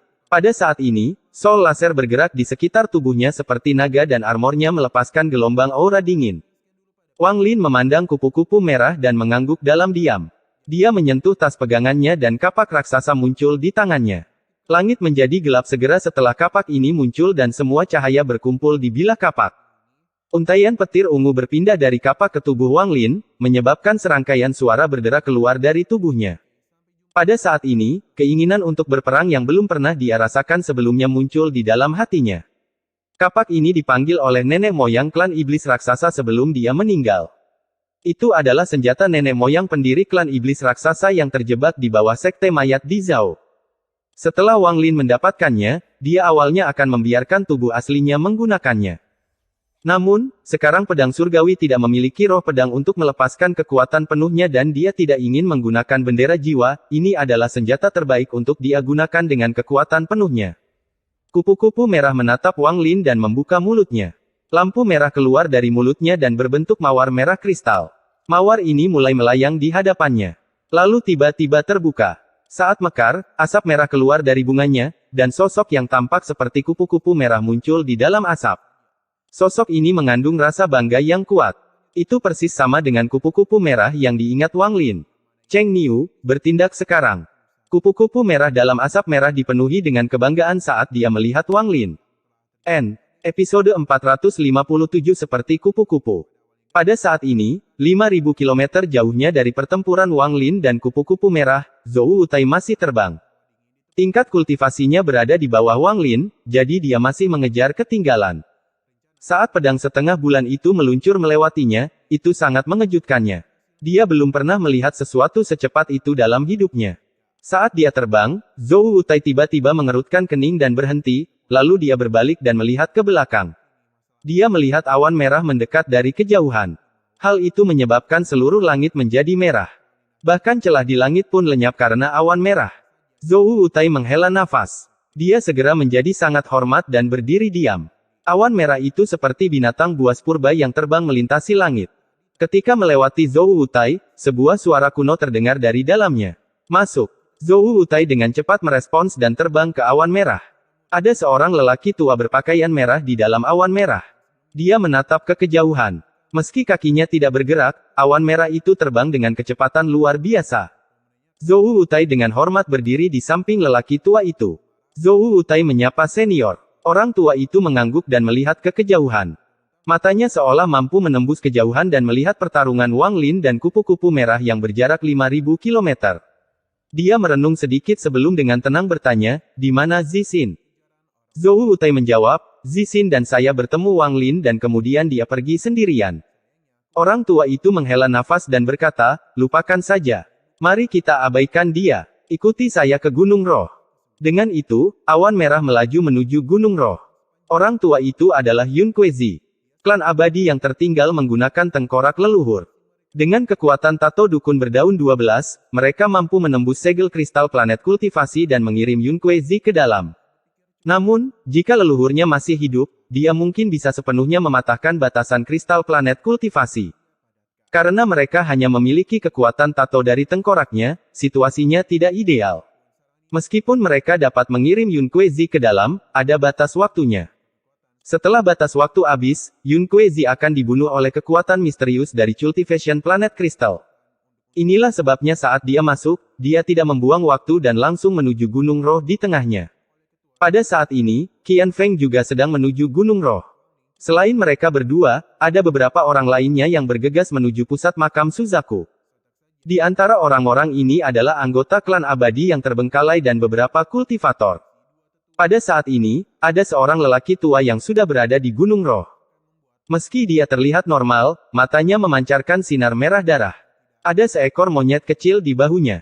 Sinar merah dari mata monyet itu semakin kuat. Orang tua itu sedang berdiri di puncak Gunung Roh. Di kehampaan di atas gunung ada sebuah pintu yang memancarkan cahaya keemasan yang menyilaukan. Pintu ini tingginya lebih dari 1000 kaki dan memiliki retakan seperti bekas luka yang sangat mencolok di tengahnya. Warna merah di mata lelaki tua itu menjadi lebih pekat saat dia melihat ke arah pintu. Dia tersenyum menyeramkan saat dia duduk dan mulai berkultivasi. Monyet di bahunya melihat sekeliling dengan tatapan yang kejam. Kembali ke Wang Lin dan kupu-kupu merah. Mawar merah yang berkilauan memancarkan pesona yang lembut. Gambaran kupu-kupu merah adalah bagian dari indera ilahi yang selama ini dia sembunyikan. Inilah dia yang sebenarnya. Dia menatap Wang Lin dengan mata penuh kebanggaan dan berbisik, Cheng Niu, bertindak sekarang. Bunuh aku. Hidup ini tanpa kemauanku tidak layak untuk dijalani. Aku, kupu-kupu merah, lebih baik mati daripada menjalani hidup ini. Adegan kupu-kupu merah terlintas di kepala Wang Lin saat dia berbicara. Putri surga yang diberkati berakhir dalam kondisi seperti itu. Betapa menyedihkan. Wang Lin menghela nafas. Apa yang dilihatnya pada gambar kupu-kupu merah ini bukanlah kebanggaan, melainkan kesedihan. Kesedihan yang sangat tersembunyi di hatinya. Kesedihan ini mengandung rasa sakit yang sangat mendalam. Melihatnya akan membuat hati siapapun bergetar. Kupu-kupu merah, aku akan mengabulkan permintaanmu. Mata Wang Lin menjadi serius, lalu dia melambaikan kapaknya. Dia tiba-tiba melompat ke udara, mengaum, dan melemparkan kapak. Kapak itu melesat ke arah kupu-kupu merah seperti meteor yang dikelilingi petir. Kapak ini membawa aura yang kuat. Saat melintasi langit, langit berguncang seolah-olah akan runtuh. Saat kapak semakin dekat ke tanah, hal itu menyebabkan tanah retak dan pecah. Kupu-kupu merah mengangkat kepalanya dan melihat ke arah kapak. Sepotong indera ilahi yang tersisa di mawar berubah menjadi asap dan memasuki dahi tubuhnya. Pada saat ini, mata kupu-kupu merah tidak lagi dipenuhi kehampaan dan niat bertarung. Saat ini, mata kupu-kupu merah dipenuhi dengan kejernihan, kebanggaan, dan kebencian. Kupu-kupu merah perlahan menunjukkan senyuman tipis. Senyuman ini dipenuhi dengan kegembiraan. Itu adalah sesuatu yang jarang terlihat di wajahnya. Saat ini dia seperti seorang gadis lugu yang telah menghilangkan semua kekhawatiran dari hatinya. Niat bertarung yang mengerikan datang dari kapak saat turun dari langit. Seolah-olah ada raksasa tak kasat mata yang memegang kapak dan mengayunkannya ke bawah. Meski senyuman di wajah kupu-kupu merah terlihat indah, namun tetap mengandung sedikit rasa bangga. Kebanggaan ini adalah dirinya yang sebenarnya. Kupu-kupu merah menghabiskan seluruh hidupnya dengan bangga, dan bahkan pada saat kematiannya, dia masih bangga. Harga dirinya setinggi awan dan menawan seperti kupu-kupu merah cerah. Kapak itu menembus langit, menciptakan hembusan angin kencang dan serangkaian dentuman sonik yang bergema di langit. Kupu-kupu merah bahkan belum hidup selama 200 tahun, namun sama seperti kupu-kupu merah cerah itu, meski hidupnya hanya sekejap, keindahan dan kebanggaannya adalah hal yang tidak akan bisa dilupakan orang. Meskipun harga dirinya membuat banyak orang tidak senang, meskipun kekejamannya membuat orang sulit untuk dekat dengannya, dia adalah kupu-kupu merah. Kupu-kupu merah yang bangga. Kapak mendekat pada kupu-kupu merah. Ketika jaraknya kurang dari 100 kaki darinya, ia melepaskan kekuatan penghancur. Saat ini, jika kupu-kupu merah ingin melawan, dia memiliki kekuatan untuk melakukannya. Jika dia ingin menghindar, dia punya kemampuan untuk melakukannya. Namun, dia tidak menolak atau menghindarinya. Pada saat ini, matanya semakin cerah dan kebanggaan di matanya semakin kuat. Namun, bercampur dengan kebanggaan itu ada sedikit penyesalan. Meski tersembunyi dengan baik, Wang Lin masih melihatnya. Di beberapa saat terakhirnya, kupu-kupu merah bertemu dengan tuannya. Dia melihat wajah tuannya dan mendengar suaranya. Dia ingat hutangnya kepada tuannya karena telah membesarkan dia dan kata-kata kasar dan lembut dari tuannya ketika dia masih remaja.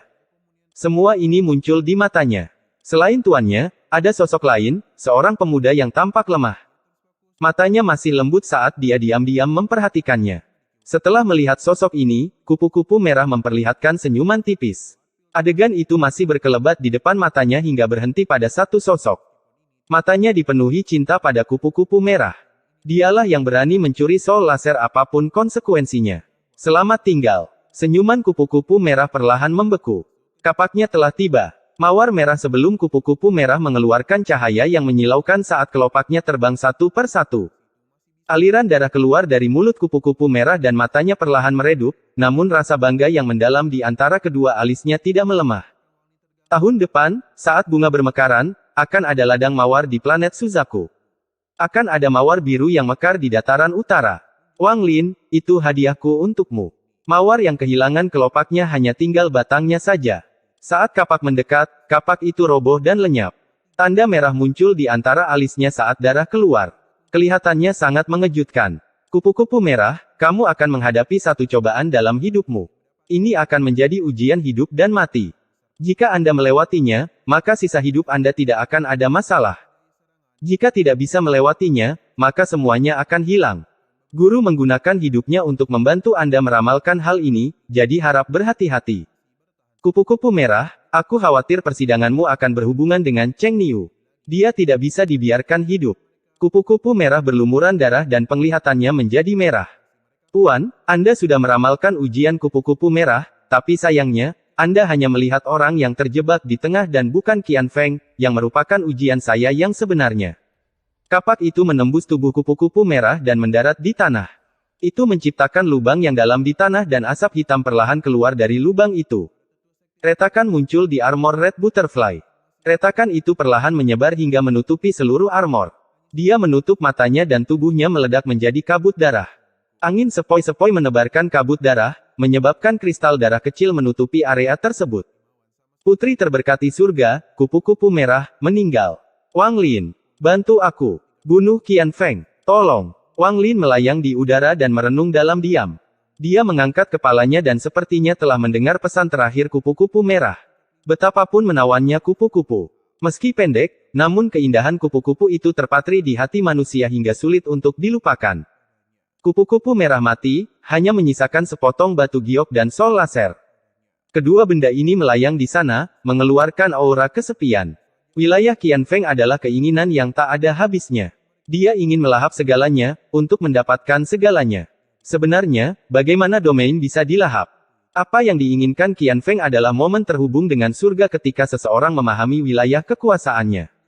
Dia melahap domain untuk mendapatkan pemahaman yang berbeda hingga dia dapat menyempurnakan domainnya sendiri hingga selesai.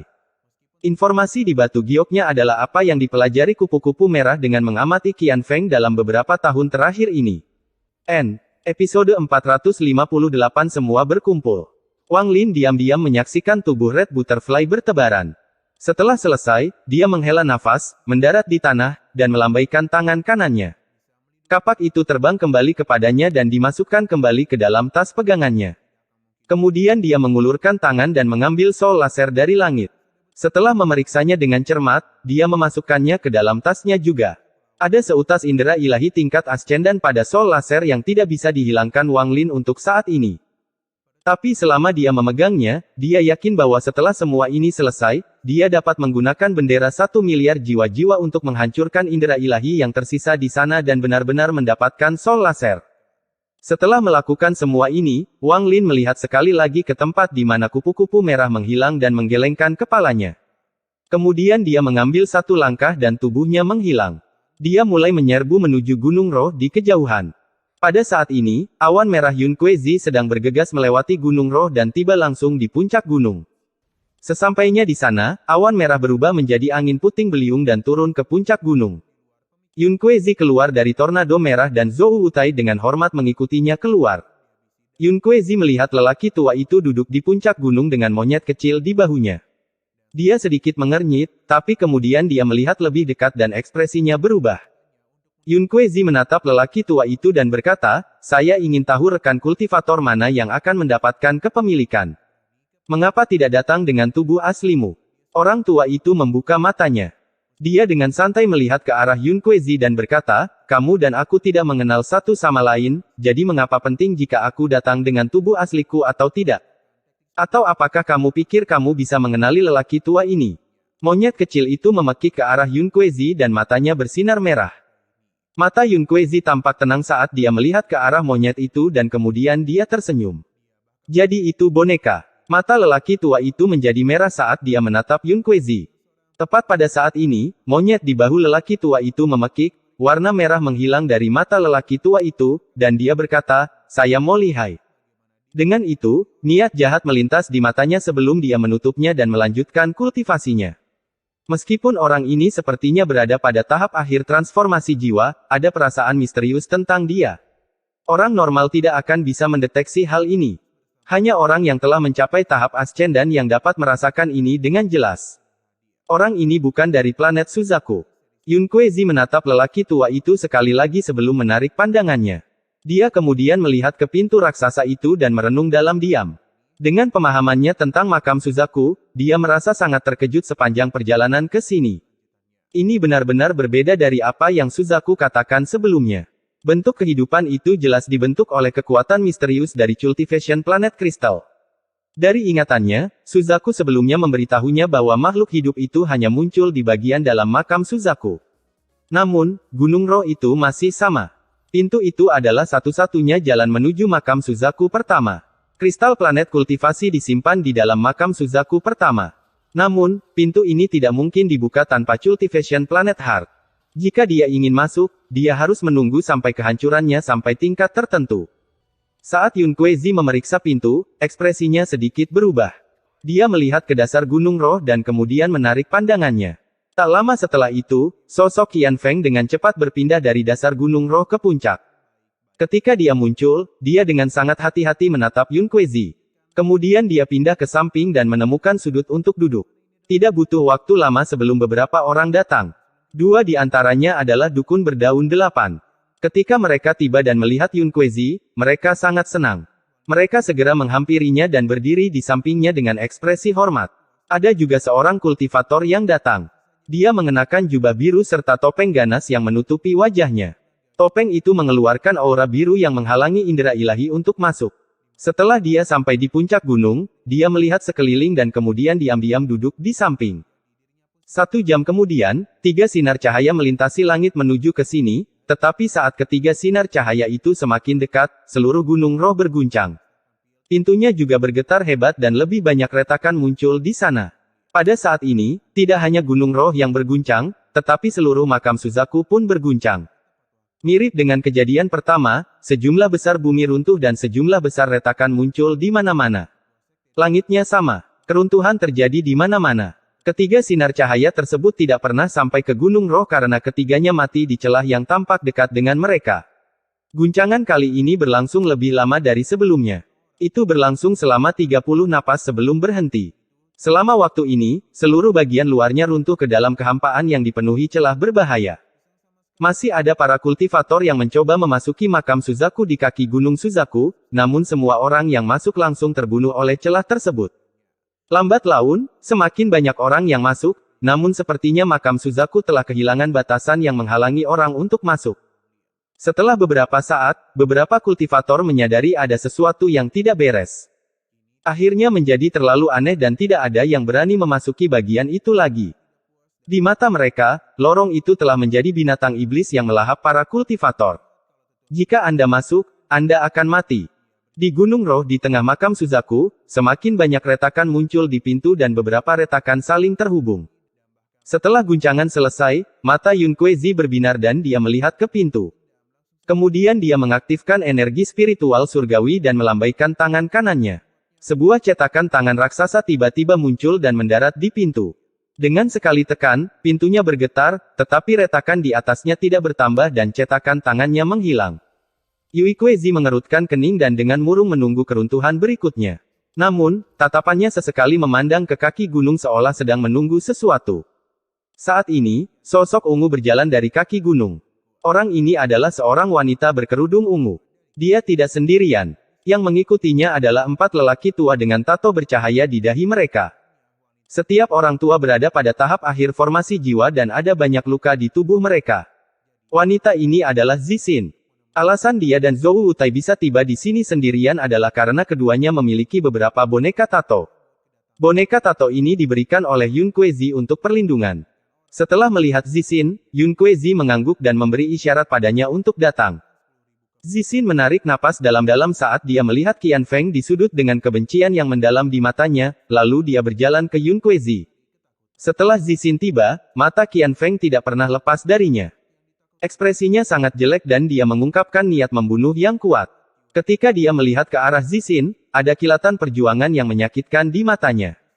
Saat Qian Feng menatap Zixin, dia berkata, kata demi kata, pelacur Zixin. Zixin menatap Qian Feng dan tidak mengatakan sepatah kata pun, tapi kebencian di matanya sangat tinggi. Nafas Qian Feng menjadi kasar. Dia memandang Yun Kuei-zi sebelum memaksa dirinya untuk tenang. Dia kemudian menatap Zixin dengan murung sebelum menyeringai dan menutup matanya. Tepat pada saat ini, sosok lain muncul dari kaki gunung dan tiba di puncak. Saat sosok ini muncul, mayoritas orang di puncak memandangnya. Qian Feng tiba-tiba membuka matanya dan sedikit rasa dingin melintas di matanya. Zixin segera menundukkan kepalanya. Dia mundur beberapa langkah untuk berdiri di belakang Yun Kuei-zi. Mata Yun Kuei-zi berbinar dan dia menunjukkan senyuman penuh intrik.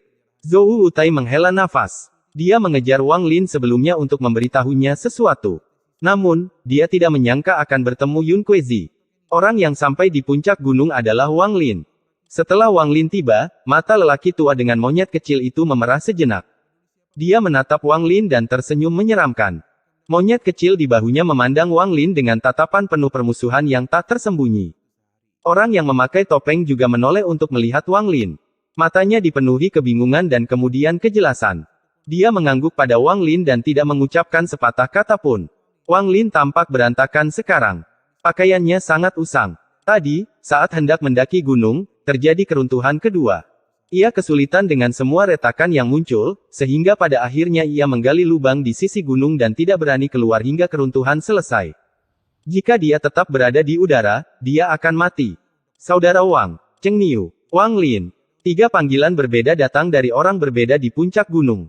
Orang yang memanggilnya saudara Wang tentu saja adalah Zhou Wutai. Orang yang mengatakan Cheng Niu adalah Qian Feng, dan suara kuno terakhir adalah Yun Kuezi. Wang Lin dengan tenang menatap semua orang sampai tatapannya akhirnya tertuju pada Yun Kuezi. Ini adalah pertama kalinya dia bertemu Yun Kuezi setelah mereka berangkat terakhir kali. Tampilan berantakan dari sebelumnya telah benar-benar hilang. Yun Kuezi saat ini mirip dengan Zuxi. Wang Lin memandang Yun Kuezi dan Yun Kuezi memandang Wang Lin. Keduanya terdiam. Tak lama setelah itu, Wang Lin tersenyum pahit dan berkata, "Junior menyapa senior." Yun Kuezi menghela nafas. Dia menggelengkan kepalanya dan berkata, "Kamu juga datang ke sini." Wang Lin menamparkan tas pegangannya dan sinar cahaya hitam keluar darinya. Di bawah komandonya, mereka terbang menuju Yun Kuezi dan berubah menjadi ukiran kayu ketika mereka sampai di dekatnya. Episode 459 Manusia dari Besi dan Batu. Semua ukiran kayu ini sama dan semuanya adalah seorang pemuda yang sangat tampan. Permintaan senior telah diselesaikan oleh junior. Setelah itu, Wang Lin duduk di sudut dan tidak berbicara lagi. Mata Yun Kuezi berbinar. Dia melambaikan tangannya dan semua ukiran kayu menghilang. Dia memandang Wang Lin sekali lagi sebelum mengalihkan pandangannya kembali ke pintu. Wang Lin tidak tertarik dengan bagaimana Yun Kuezi bisa memasuki tempat ini. Lagi pula, klan abadi yang terabaikan telah ada sejak lama dan dia bukanlah tipe orang yang harus menemukan jawaban atas segalanya. Wang Lin sudah menyerah untuk mendapatkan cultivation planet kristal. Dia hanya ingin bagian jiwanya kembali. Bagaimanapun, kristal ini terhubung dengan semua makhluk hidup di planet Suzaku. Wang Lin belum mencapai titik di mana dia rela mengorbankan nyawa semua orang di dunia demi keegoisannya sendiri. Tentu saja, jika seseorang bermusuhan dengannya, lain ceritanya. Membunuh semua orang yang memiliki darah keluarga Teng menunjukkan bahwa Wang Lin bukanlah orang suci. Setelah dia duduk, matanya berbinar saat dia melihat ke arah Qian Feng. Pada saat ini, Qian Feng juga melihat ke arah Wang Lin dan tatapan mereka saling bersilangan. Wang Lin mengungkapkan senyuman dingin sebelum mengalihkan pandangannya ke arah pria bertopeng. Pria itu tampak asing dan Wang Lin tidak bisa mengenalinya. Akhirnya, pandangannya beralih ke lelaki tua aneh yang meninggalkan senyuman menyeramkan itu. Siapa sebenarnya dia? Bahaya yang dirasakan Wang Lin dari lelaki tua itu beberapa kali lebih besar daripada apa yang dia rasakan dari Yun Kuezi. Rasa dingin melintas di mata Wang Lin saat dia menatap pria tua itu. Ketika lelaki tua itu memperhatikan tatapan Wang Lin, dia melihat ke arah Wang Lin dan menunjukkan senyuman gelap. Senyuman ini terasa sangat familiar bagi Wang Lin, tapi dia yakin dia belum pernah melihat orang ini seumur hidupnya. Tepat pada saat ini, seberkas cahaya datang dari kejauhan. Ada sosok cantik di dalam sinar cahaya itu. Dia menghindari celah dan mendarat di Gunung Roh. Wanita ini sangat cantik. Tepi bawah gaunnya tampak seperti ombak yang bergerak naik turun, membuatnya tampak seperti makhluk surgawi saat dia berdiri di puncak Gunung Roh. Saat Wang Lin melihat wanita ini, wajahnya tenggelam. Wanita ini bukan siapa-siapa selain Liu Mei. Faktanya, satu hal yang dikatakan Liu Mei benar. Dia dan Wang Lin adalah tipe orang yang sama. Jauh di dalam diri mereka masing-masing terdapat sepotong kekejaman. Wang Lin hanya melihat sekali sebelum menarik pandangannya. Ekspresinya dingin, tidak berbeda dengan cara dia menghadapi Liu Mei sebelumnya. Setelah Qian Feng melihat Liu Mei, dia menunjukkan ekspresi gembira. Dia berpikir bahwa dengan dia di sini, peluangnya untuk mendapatkan kembali jiwanya telah meningkat 1 kali lipat. Liu Mei mengungkapkan sedikit kesedihan saat dia mengangkat kakinya dan berjalan menuju Wang Lin. Wang Lin mengerutkan kening. Dia tidak punya perasaan baik terhadap wanita ini. Hal yang terjadi dalam keadaan seperti mimpi itu hanyalah sebuah kecelakaan. Dia dengan dingin menatapnya dan berkata, "Saya tidak ingin ada orang yang mengganggu saya. Jangan mendekat." Liu Mei berhenti. Dia memandang Wang Lin dan bertanya, "Bisakah kamu benar-benar terbuat dari besi dan batu?" Mata Wang Lin tenang saat dia dengan dingin berkata, "Pergi." Liu Mei mulai menertawakannya. "Lalu, status apa yang dimiliki Li Muan di hatimu?" Mata Wang Lin dipenuhi dengan niat membunuh saat dia berkata, "Enyahlah. Meskipun domain Anda telah selesai, jika saya ingin membunuh Anda, itu tidak akan sulit. Jangan mulai mendekati kematian." Tujuan perkataan Liu Mei adalah untuk menghancurkan hati Dao Wang Lin, tetapi dia tidak tahu bahwa Li Muan tabu bagi Wang Lin. Dia akan membunuh siapa saja yang menyebut namanya. Jika bukan karena tempat ini tidak bagus, dia pasti sudah mencabut bendera jiwa dan membunuh wanita ini. Wang Lin sangat peduli dengan beberapa hubungannya, tapi dia bersikap dingin terhadap orang asing. Dia adalah manusia yang terbuat dari besi dan batu. Ini tidak salah sama sekali. Liu Mei tersenyum tipis, lalu dia berbalik dan berjalan menuju Qian Feng. Wang Lin menarik pandangannya dan kemudian melihat lelaki tua itu menatapnya. Mungkinkah orang ini dirasuki? Jantung Wang Lin berdetak kencang. Dia pikir ini adalah salah satu kemungkinan. Jika tidak, tidak mungkin orang ini membuatnya merasa begitu akrab. Jika Wang Lin hanya manusia biasa, dia tidak akan berpikir sebanyak ini hanya dengan senyuman. Bahkan jika dia adalah seorang kultivator tingkat rendah, dia tidak akan mempertimbangkan kemungkinan itu. Tapi Wang Lin adalah seorang kultivator transformasi jiwa tahap awal. Bahkan di antara bintang-bintang, mereka dianggap kuat dan tidak bisa dianggap remeh. Jika sebelum alam surgawi hancur, para kultivator transformasi jiwa akan sama dengan makhluk surgawi.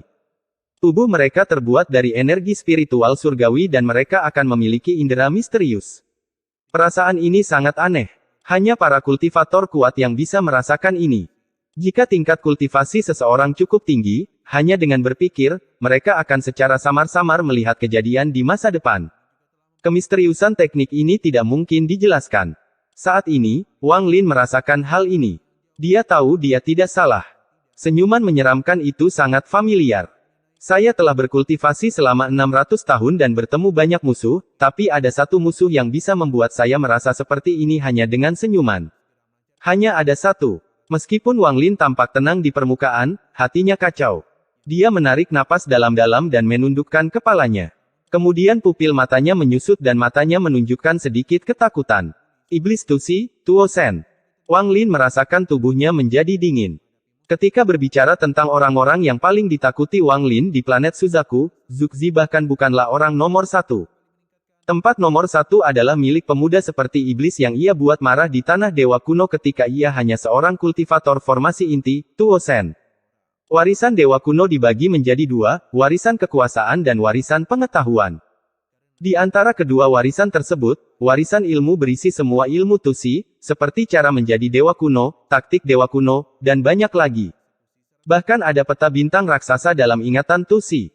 Ini adalah peta kemanapun dia bepergian. Kenangan ini sangat membantu Wang Lin. Tanpa warisan pengetahuan, tubuh asli Wang Lin tidak akan mampu berkembang menjadi dewa kuno bintang 3. Tapi kenangan hanyalah kenangan. Mereka datang tanpa kekuatan apapun. Ada banyak teknik dalam ingatan Tusi yang bisa langsung menghancurkan planet Suzaku. Dia tahu nyanyian dan metode dari semua teknik ini, tapi dia tidak memiliki kekuatan untuk menggunakannya. Dia setidaknya harus mencapai tahap bintang 7 untuk menggunakan teknik ini. Inilah mengapa dia hanya bisa mengambil langkah demi langkah untuk membuat tubuh aslinya lebih kuat dan akhirnya menggunakan kekuatan penuh ingatan Tusi. Demikian pula, Tuo Sen berada dalam situasi yang sama. Dia mewarisi kekuatan Tusi, kekuatan dewa kuno bintang 8. Namun meskipun dia memiliki kekuatan, dia tidak dapat menggunakannya secara maksimal. Hal yang sama akan terjadi jika tubuhnya tidak memiliki meridian. Tidak peduli seberapa besar kekuatan yang dimiliki tubuhnya, dia tidak dapat menggunakannya. Semua teknik yang dia kuasai adalah teknik yang dia pelajari setelah dia lahir. Melalui ini dia bisa menggunakan sedikit kekuatan warisannya, tapi saat ini dia hanya bisa menggunakan sedikit saja, jadi dia tidak bisa menampilkan kekuatan penuh dari warisannya. Lebih tepatnya, batas kekuatan yang bisa dikendalikan Tuo Sen hanya sebesar yang bisa digunakan oleh Dewa Kuno Bintang 5. Dibandingkan dengan Tusi, yang pernah menjadi Dewa Kuno Bintang 8, kekuatan ini terlalu lemah. Namun, dibandingkan dengan seluruh kehidupan di Suzaku, Dewa Kuno Bintang 5 adalah eksistensi legenda, eksistensi yang satu tingkat lebih tinggi dari para kultivator Ascendan. Keinginan terbesar Tuo Sen adalah mendapatkan warisan ilmu. Setelah itu, dia hanya perlu waktu untuk menyerap semuanya, memurnikan tubuhnya, dan menjadi Dewa Kuno Bintang 8 yang sesungguhnya. Pada saat itu, bahkan monster tua dari aliansi kultivasi akan takut padanya. Jika bukan karena apa yang dilakukan Wang Lin di Tanah Dewa Kuno hari itu, Tuo Shen pasti bisa melarikan diri. Lebih tepatnya, dia adalah Tusi, tapi dia hanyalah sebagian dari pikiran iblis yang muncul ketika Tusi gagal dalam teknik pembagian indera keilahiannya. Dia bertekad untuk menangkap Wang Lin. Wang Lin mengangkat kepalanya dan dengan santai mengamati lelaki tua itu. Kali ini pandangannya terfokus pada monyet kecil itu. Setelah mendapat ide kali ini, Wang Lin segera bisa memahaminya. Cahaya merah yang muncul di mata monyet kecil itu adalah aura unik dari orang-orang di dalam lautan darah. Wang Lin merasa sangat pahit di hatinya. Dia memikirkan 6 keinginan Raja Iblis, Bongkok Meng, Kaisar Kuno, dan yang lainnya. Semuanya mati atau menjadi kultivator di lautan darah. Selain itu, ada para kultivator kuno. Mereka lahir sebelum ada kultivator yang tiba di planet Suzaku. Tingkat kultivasi orang-orang itu juga sangat tinggi. Namun, dengan pengalaman Wang Lin saat ini, dia bisa menebak bahwa mereka belum melewati tahap ascendan.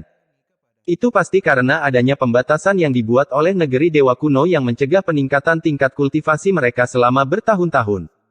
Namun, di tangan mereka ada beberapa teknik yang tidak diketahui generasi mendatang. Begitu mereka menggunakannya, kekuatan mereka akan meningkat tajam. Tuo Shen. Dia seharusnya belum sepenuhnya bebas, atau tidak perlu merasuki seseorang seperti ini. Dia akan keluar untuk mencariku secara pribadi. Namun, kenapa dia tidak datang ke sini malah memburuku? Mungkinkah dia juga mengincar cultivation planet kristal?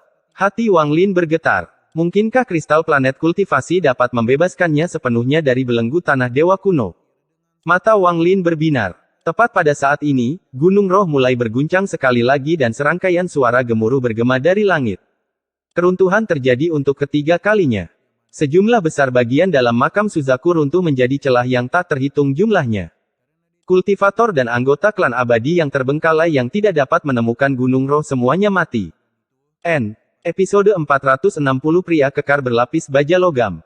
Bahkan bentuk kehidupan yang terbuat dari potongan jiwa menghilang seiring dengan keruntuhannya. Kematian makhluk hidup menyebabkan serangkaian reaksi berantai. Saat ini beberapa manusia, kultivator, dan bahkan binatang buas di planet Suzaku mulai mati. Kematian ini terjadi secara diam-diam. Hal itu tidak mungkin dihindari dan hanya dapat dianggap sebagai bencana. Untungnya, tidak banyak orang yang meninggal, tetapi jika kristal planet kultivasi runtuh, seluruh planet akan mati. Tawa gila Zugzi bergema di dalam gunung Suzaku. Dia saat ini sedang duduk di dalam gunung Suzaku dan matanya dipenuhi kegilaan. Dia mengungkapkan senyuman yang kejam dan bergumam pada dirinya sendiri, adik seperguruan juniorku, bagaimana kabarmu menikmati permainan ini? Permainan baru saja dimulai dan belum mencapai klimaksnya. Muridku yang baik, Qian Feng, aku harap kamu akan menggunakan harta yang kuberikan padamu. Setelah kamu menggunakan harta itu, klimaks dari game ini bisa dimulai.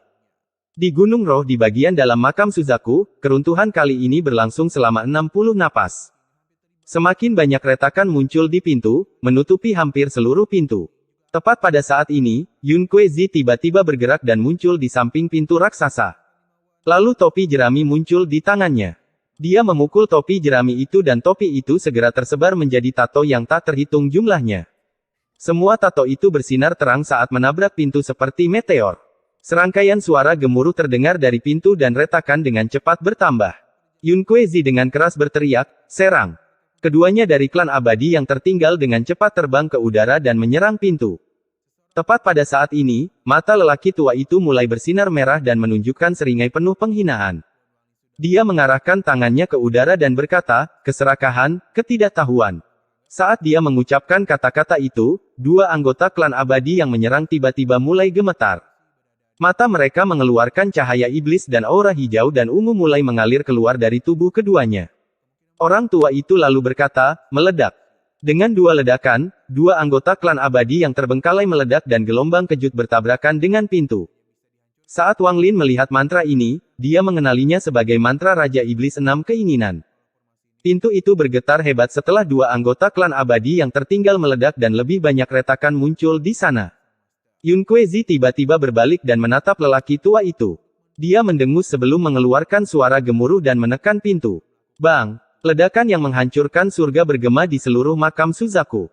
Di sisi kiri pintu, sepotong kecil jatuh dan seberkas cahaya keemasan keluar.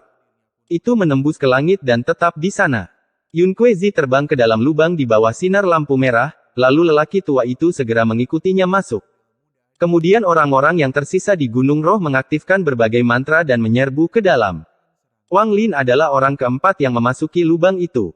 Ketika dia melangkah masuk, dia menciptakan kepulan asap dan menghilang di dalamnya. Di dalam pintu itu ada lautan emas. Laut ini sangat luas dan tidak terlihat ujungnya. Satu-satunya hal yang terlihat adalah pulau emas jauh di Cakrawala. Ada sebuah bangunan di pulau ini. Itu adalah istana yang tampak sangat mewah yang mengeluarkan cahaya keemasan. Setelah Yun Kuezi melewati pintu, matanya mengeluarkan cahaya misterius dan dia dengan cepat terbang menuju pulau itu. Orang tua itu segera mengikuti. Kakinya bergerak dan dia dengan cepat terbang menuju istana.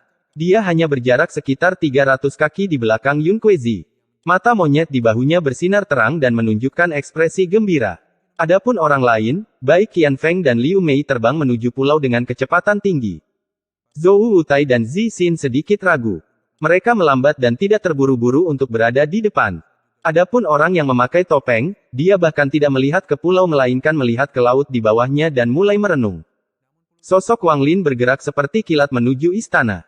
Dalam sekejap, ada beberapa sinar cahaya bergerak melintasi langit dan dentuman sonik terdengar. Yun Kuezi tiba di atas istana di pulau itu dan segera masuk ke dalam. Pada saat ini, mata lelaki tua itu bersinar merah terang saat dia meraih monyet itu dan mengeluarkan suara gemuruh. Kemudian dia melempar monyet itu dengan sangat keras dan monyet tersebut menggunakan kekuatan lemparannya untuk melompat. Tubuhnya benar-benar menghilang dan ketika muncul kembali, ia sedikit lebih cepat dari Yun Kuezi. Ekspresi Yun Kuezi menjadi gelap saat dia mendengus dan segera menyerbu ke dalam istana setelahnya. Namun, pada saat ini, istana tiba-tiba berguncang dan sinar cahaya menyilaukan keluar dari sana. Yun Kuezi dipaksa keluar istana dengan ekspresi jelek. Dia terkejut. Sedangkan monyet kecil itu mengeluarkan bunyi berdecit beberapa kali saat ia didorong keluar juga. Lampu merah di matanya memanjang seperti lightsaber sepanjang 1 inci.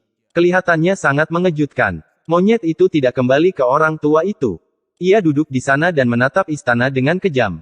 Pada saat yang sama, gelombang suara gemuruh datang dari istana saat seorang pria kekar berbaju besi emas berjalan keluar. Pria kekar berbaju besi emas ini tampak sangat agung dan pedang emas besar di tangannya memancarkan cahaya keemasan. Sehelai rambut hitam tergerai di belakangnya.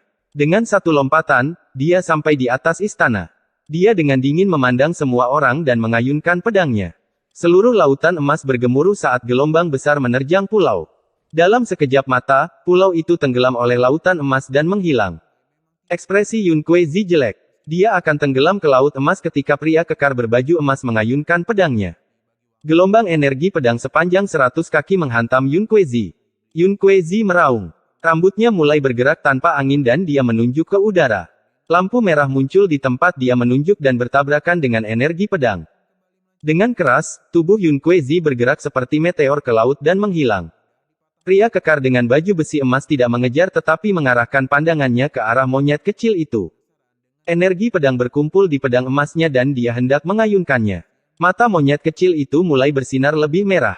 Lampu merah sekarang panjangnya 3 inci, membuatnya terlihat sangat ganas. Pria kekar dengan baju besi emas itu terkejut dan menghentikan ayunannya. Monyet kecil itu tersenyum dan pindah ke sisi lelaki tua itu. Mereka hendak memasuki laut. Ketika pria kekar berbaju besi emas memandang pria tua itu, matanya bersinar dan energi pedang yang berhenti sebelumnya bergerak sekali lagi. Gelombang energi pedang sepanjang 100 kaki melesat ke arah lelaki tua itu, tapi bahkan sebelum energi pedang itu mendekatinya, laut di bawahnya terbelah. Orang tua itu meraung dan matanya mulai bersinar merah. Segera setelah energi pedang mendekat, gambar ilusi berwarna merah keluar dari tubuhnya. Gambar ilusi itu nyaris tidak terlihat. Jelas bahwa itu adalah seseorang, tetapi apakah itu laki-laki atau perempuan tidak jelas. Gambar itu mengangkat tangannya dan menghentikan energi pedang. Kemudian ia melambaikan tangannya dan energi pedang itu dibuang ke laut. Pria kekar dengan baju besi emas memandang lelaki tua itu, mengangguk, dan tidak melihatnya lagi. Gambaran ilusi kembali ke orang tua itu. Tubuh lelaki tua itu bergetar ketika matanya bersinar merah dan dia pergi ke laut. Monyet kecil itu mengikutinya ke laut. Wang Lin dengan hati-hati menyaksikan adegan ini terjadi. Dengan kecerdasannya, dia langsung tahu bahwa pria kekar berbaju besi emas itu tidak bermaksud jahat. Namun, untuk terjun ke laut mencari istana, seseorang harus mampu mengambil satu ayunan darinya untuk membuktikan bahwa mereka memenuhi syarat. Mata Wang Lin berbinar seolah dia bisa melihat suatu rahasia. Ketika lelaki tua dan monyet dipisahkan, lelaki kekar berbaju besi emas itu jelas siap menghadapi mereka satu per satu. Tapi saat mereka bergerak bersama, pria kekar berbaju besi emas hanya menyerang satu kali. Tampaknya pria kekar dengan baju besi emas telah menguji mereka sebagai satu kesatuan. Tepat pada saat ini, mata pria kekar berbaju besi emas itu berbinar dan dia mengayunkan pedangnya. Sinar energi pedang mendarat di laut, menyebabkan serangkaian suara gemuruh menyebar ke seluruh air. Gelombang besar keluar dari laut, menciptakan gelombang yang meluncurkan Zhou Wutai dan Zi Xin ke udara. Mereka berhenti 1000 kaki di atas laut. Wajah Zhou Wutai pucat dan dia mulai batuk darah. Adapun Zi Xin, wajahnya dipenuhi dengan keterkejutan. Keduanya bersembunyi di bawah laut dan diam-diam bergerak maju. Mereka tidak menyangka akan dihentikan oleh pria kekar dengan baju besi emas. Mereka terpaksa mundur ketika energi pedang datang, namun meski begitu, mereka tidak cukup cepat dan terluka. Pria kekar dengan baju besi emas tidak mengejar tetapi mengalihkan pandangannya ke arah Wang Lin. Mata Wang Lin menjadi dingin. Energi pedang itu sama kuatnya dengan serangan dari seorang kultivator Ascendan. Inilah sebabnya orang tua itu melepaskan jiwanya untuk melawannya. Hanya Yun Kuezi yang bisa memblokir serangan itu dan meminjamnya untuk memasuki laut.